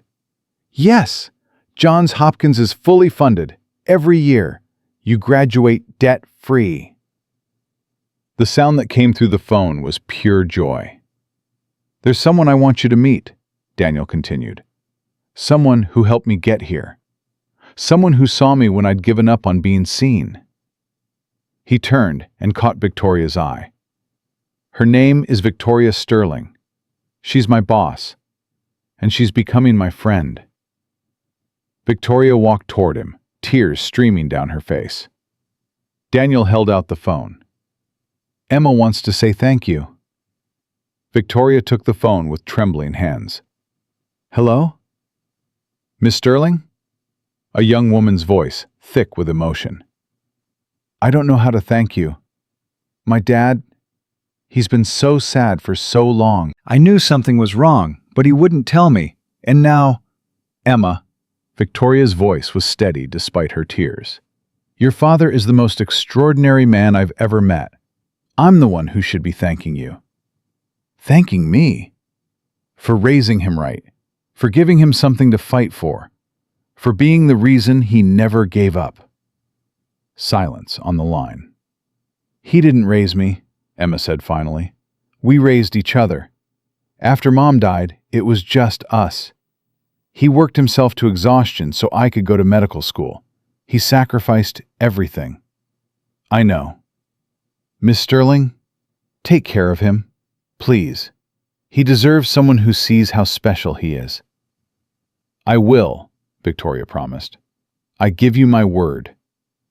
She handed the phone back to Daniel. He spoke to Emma for another few minutes. Gentle words, loving words, the words of a father who had finally stopped hiding. When he hung up, his face was wet with tears. She's proud of me, he said wonderingly. She said she's always been proud of me, even when she didn't know the truth. Of course she is. I thought telling her would break something. I thought she'd see me differently. She does see you differently. Victoria touched his arm. She sees you more clearly than she ever has, and she loves what she sees. Daniel looked at her for a long moment. Thank you, Victoria, for making me tell her, for making me honest. You made yourself honest. I just gave you the opportunity. They stood in the quiet hallway, the sounds of celebration filtering through from the conference room. It's late, Daniel said finally. We should both get some sleep. Tomorrow is going to be a long day. Press conferences, announcements, board meetings, and your conversation with Marcus Hendricks. Victoria's jaw tightened. Yes, that too. Do you know what you're going to say to him? I'm going to fire him, obviously. But more than that, Victoria paused. I'm going to ask him why. I need to understand how someone I trusted could betray everything we've built. Some questions don't have satisfying answers. I know, but I have to ask anyway. Daniel nodded. I'll be there, if you want support. I always want your support, but this one I need to do alone. She reached out and took his hand one final time. Daniel Harrison, we started this morning with you behind a partition, invisible. We end tonight with you as an executive, a partner, a friend. Strange day. The strangest, the best. Victoria squeezed his hand. Get some sleep. Tomorrow, we change the world. Daniel smiled, that warm, transforming smile that she was learning to treasure. "Tomorrow, we change the world," he agreed. He walked toward the elevator. At the doors, he turned back. "Victoria?" "Yes?" "Thank you for seeing me." The elevator doors closed. Victoria stood alone in the hallway, tears still wet on her face, her heart fuller than it had been in years. Tomorrow would bring challenges, press scrutiny, board conflicts, the hard work of integration and transformation. But tonight, she had witnessed something miraculous. A ghost had become a giant, and in the process, he had helped her become human again. The morning sun cut through Victoria's office windows like a blade. She hadn't slept. Not really. 2 hours of restless dozing. Then she'd given up and come to work at 5. The merger documents sat on her desk, signed and sealed, worth $1.2 billion. But that wasn't what kept her awake. At 7:30, Marcus Hendricks walked through her door. He looked different. Smaller somehow. The confidence that had always defined him was gone, replaced by something Victoria had never seen in his eyes before. Fear. "You wanted to see me," he said. "Sit down, Marcus." He sat. Victoria studied him for a long moment. 15 years of partnership. Dinners at her father's house. Champagne toasts at company milestones, a relationship she'd thought was built on mutual respect. "The Wall Street Journal called me this morning," Victoria said quietly. "They wanted a comment on the story you fed them." Marcus's face went pale. "Victoria, I can explain." "Can you?" Her voice was ice. "Can you explain why a man I trusted with my company's future tried to destroy it from the inside?" "I wasn't trying to destroy anything. I was trying to protect..." "Protect what? Your position? Your ego?" Victoria leaned forward. 2,000 people work here, Marcus. 2,000 families depend on this company surviving. And you were willing to burn it all down. Why? Marcus was silent for a long moment. When he finally spoke, his voice was barely audible. "Because I was afraid." "Afraid of what?" "Of becoming irrelevant." Marcus looked at his hands.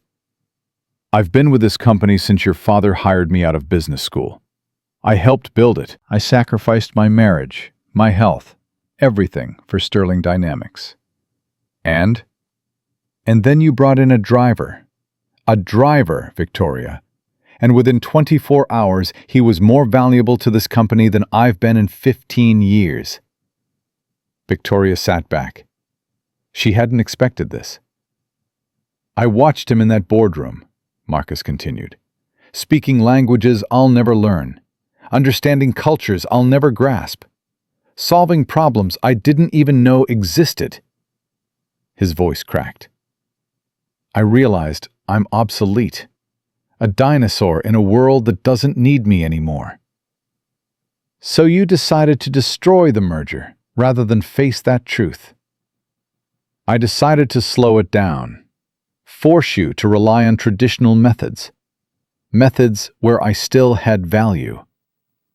Marcus met her eyes. "I didn't want to hurt the company. I wanted to save my place in it." Victoria was quiet for a long time. "Marcus, do you know what Daniel Harrison did for 3 years before yesterday?" "He drove your car." "He drove my car. He opened my doors. He picked up my dry cleaning." Victoria's voice hardened.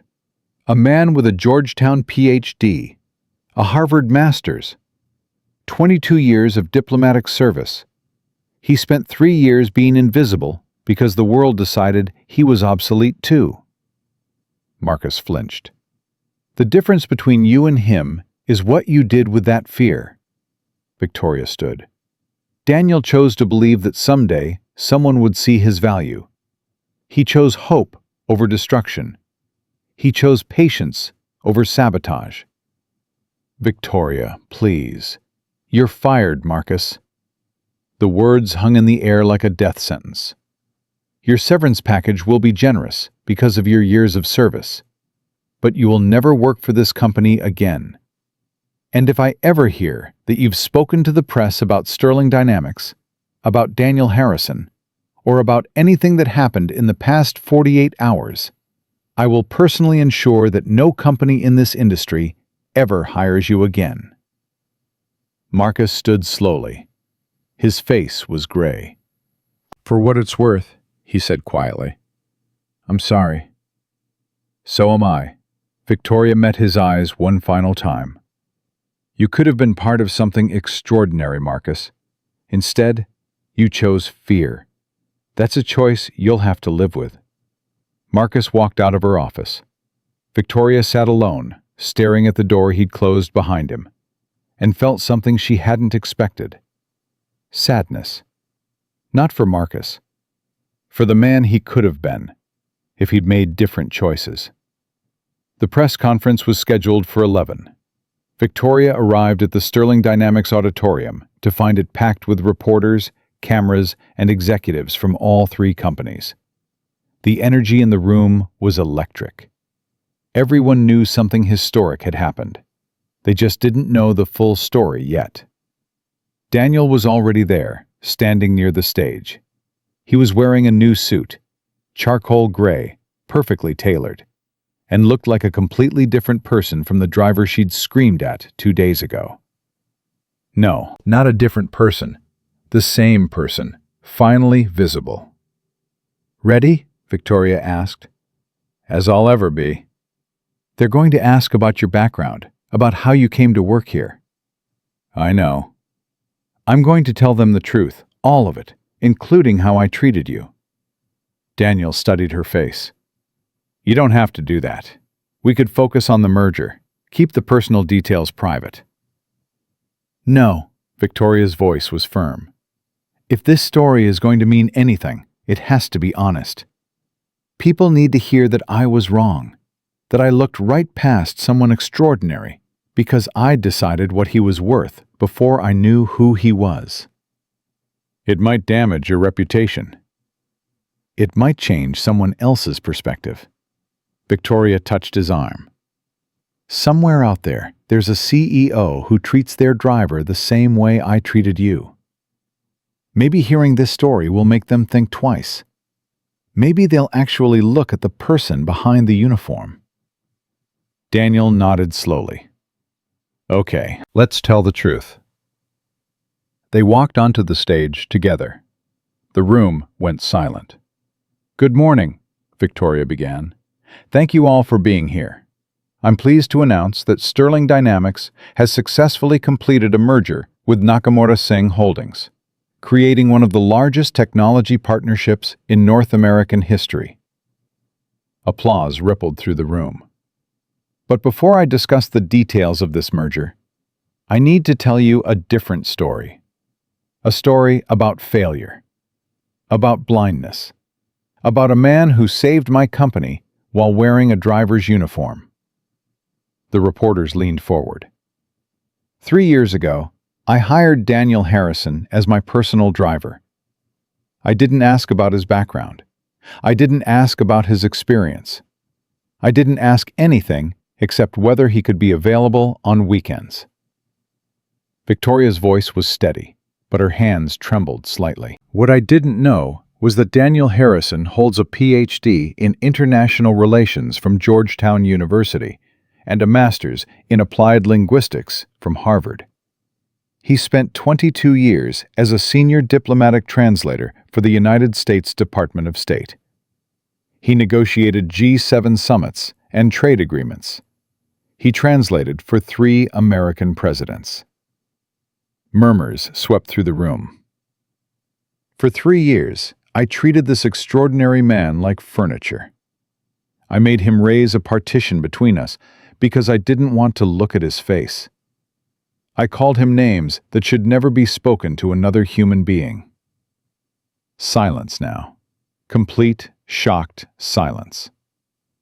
2 days ago, when my merger was falling apart and I had no one else to turn to, Daniel Harrison stepped forward. He saved negotiations that were collapsing.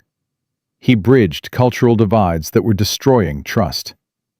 He solved problems that our entire executive team couldn't handle.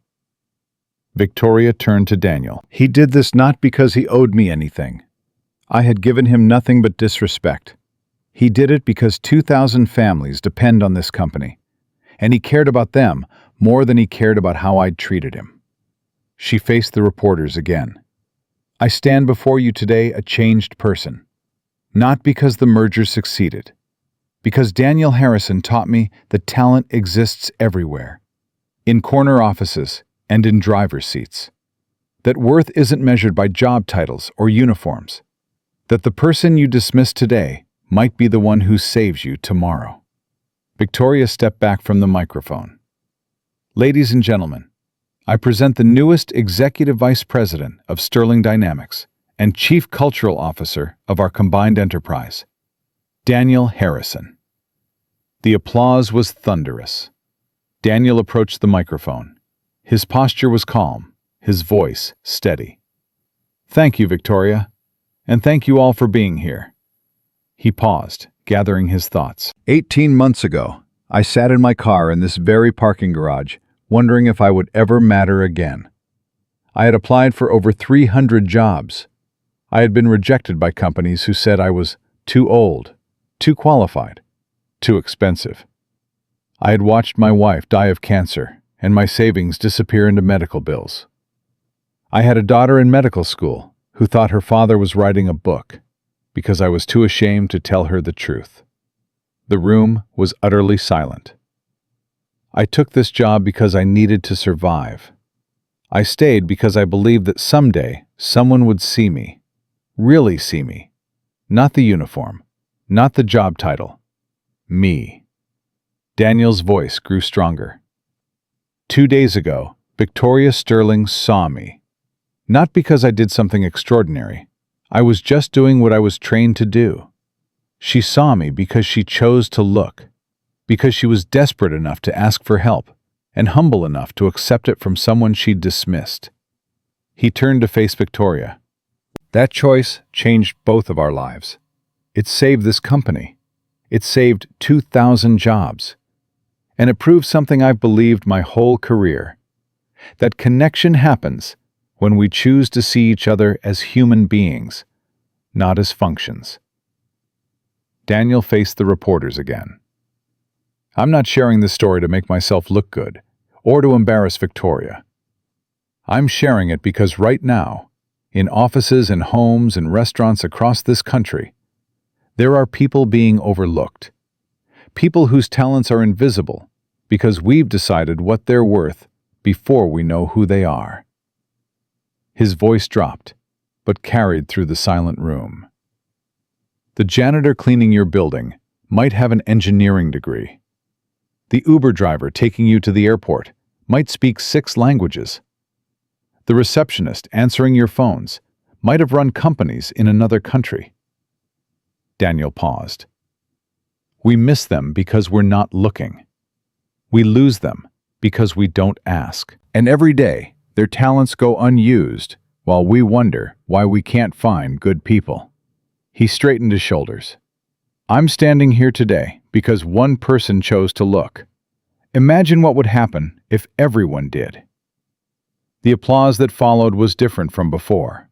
Deeper, more sustained. Victoria saw reporters wiping their eyes, executives nodding with recognition. Something had shifted in the room.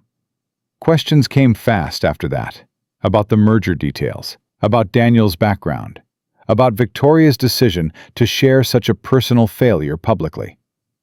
Victoria answered honestly, every question, even the hard ones. Yes, she had called Daniel degrading names. Yes, she had made him invisible for 3 years. Yes, she was ashamed of who she had been. But she was committed to being different. The press conference lasted 2 hours. By the end, the story had taken on a life of its own. Reporters were already drafting headlines. CEO apologizes for treating driver like servant. $1 billion merger saved by invisible employee. the man behind the partition. But the story that went viral wasn't about the merger. It was about Daniel. 6 months later, Daniel's corner office overlooked the city skyline. The view was spectacular, but he rarely looked at it. He was too busy. 3 computer monitors displayed feeds from Singapore, Mumbai, and Berlin. His phone rang constantly with calls from executives across 4 continents. The Sterling Nakamura Singh Cultural Intelligence Division had become the most innovative department in the company. 16 specialists from 12 countries worked under Daniel's leadership, preventing exactly the kinds of misunderstandings that used to destroy international deals. But more than that, something unexpected had happened. The story of Daniel and Victoria had spread, not just in business circles, but everywhere. Local news stations ran features about hidden talent in their communities.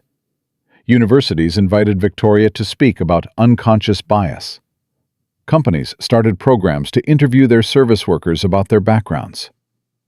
Victoria's phone rang on a Tuesday afternoon. Unknown number. "Miss Sterling? This is Margaret Chen. I'm calling from Detroit." "How can I help you, Miss Chen?" "My son Marcus is an MIT graduate working at McDonald's. He's applied for over 200 engineering jobs. Nobody will hire him." Her voice broke. "I saw your video about Mr. Harrison, about seeing people." Victoria felt her throat tighten. "Tell me about your son." "He graduated top of his class, mechanical engineering. He's brilliant, Miss Sterling. But he's been unemployed for 2 years. Nobody will give him a chance." "Why not?"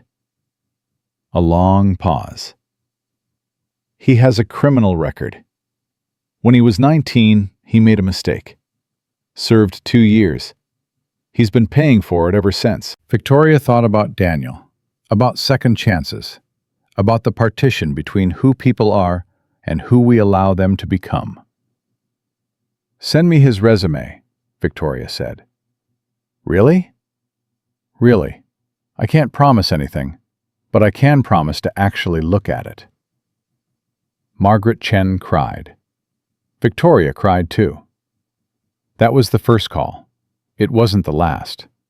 Within 3 months, Victoria had received over 400 requests from people asking for chances. Parents calling about their children. Spouses calling about their partners. People calling about themselves.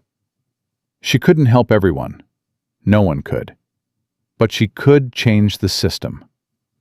Victoria called Daniel into her office on the Thursday afternoon. "We need to do something bigger," she said. "Bigger how?" "The calls keep coming. People who have been overlooked. People who have given up. We can't hire them all, but we can do something else." "What do you have in mind?" Victoria slid a document across her desk, a proposal for the Harrison Foundation. Daniel read it slowly. His hands trembled slightly. "This is—" He stopped, started again. "Victoria, this is a $50 million commitment." "It's a start." "The foundation would connect displaced talent with companies that need them.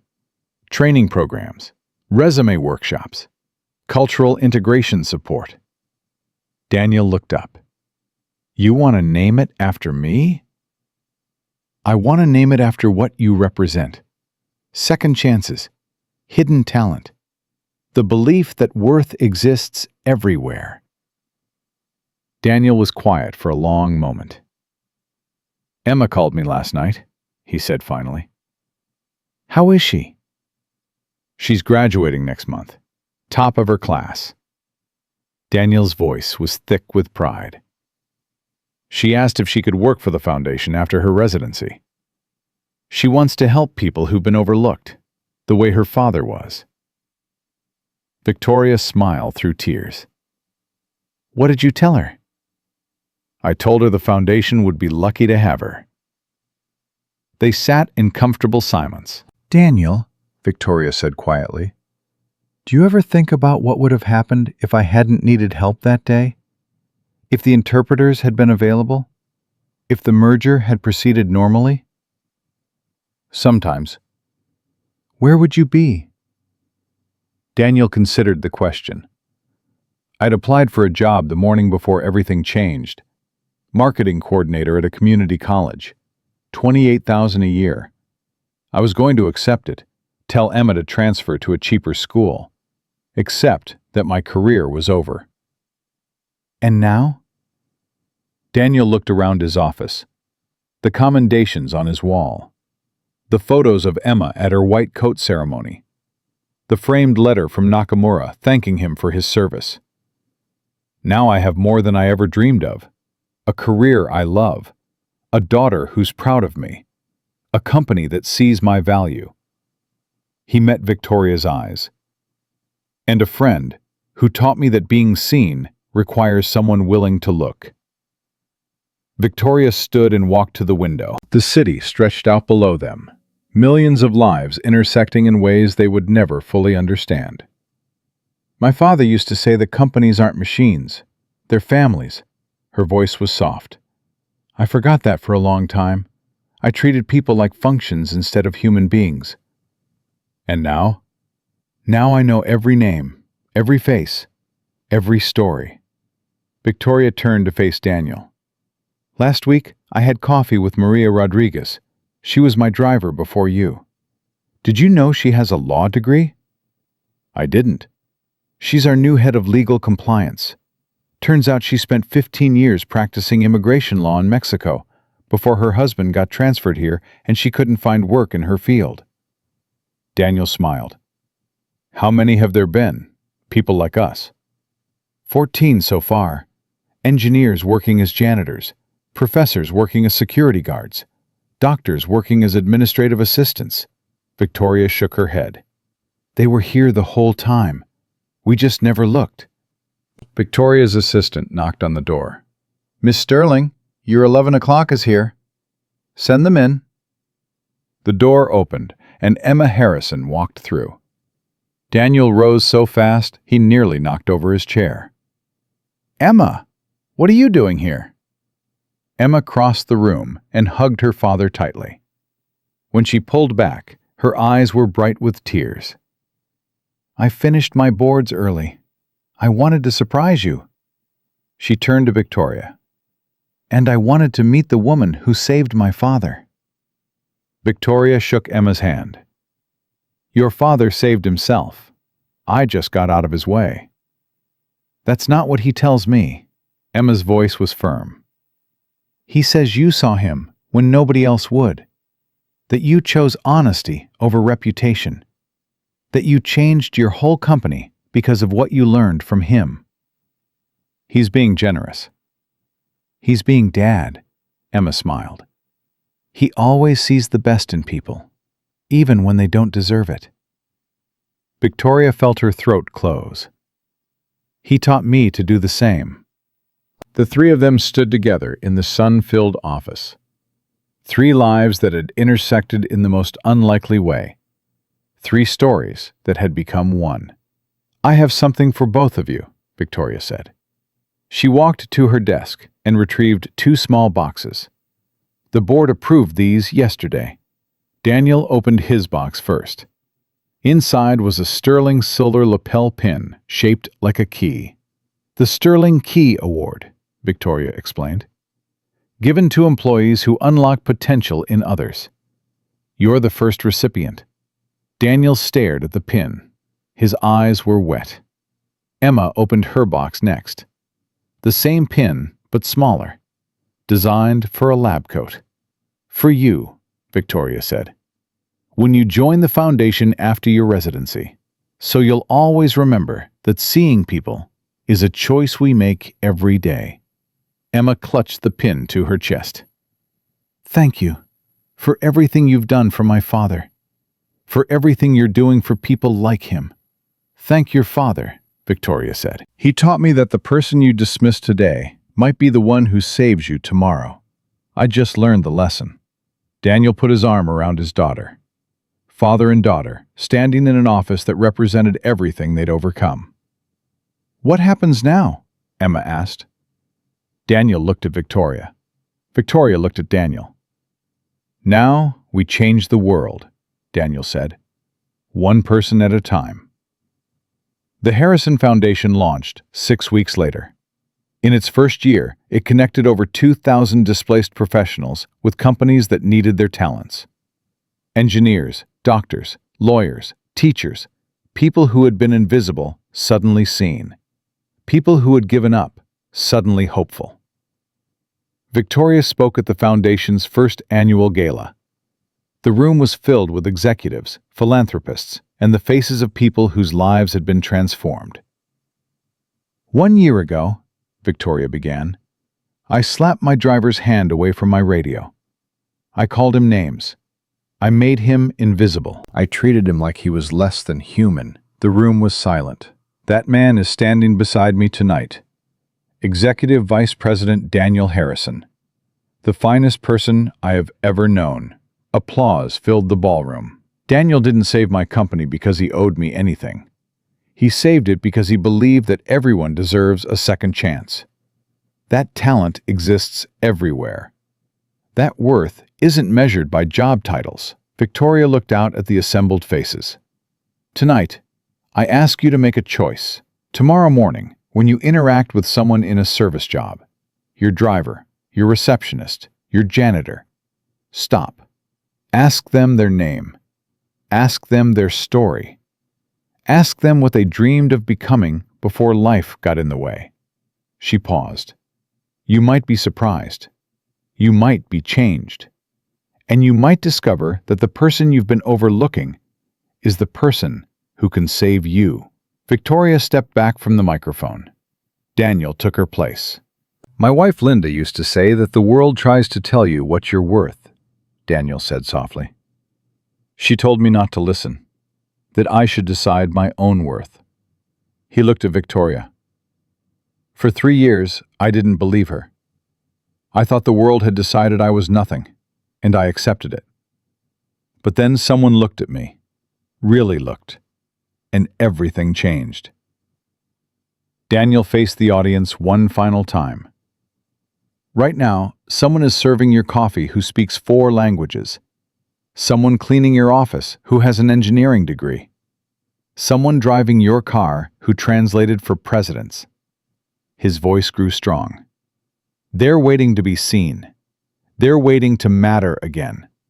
They're waiting for someone to look past the uniform and see the human being underneath." Daniel's eyes swept the room. "Be that someone.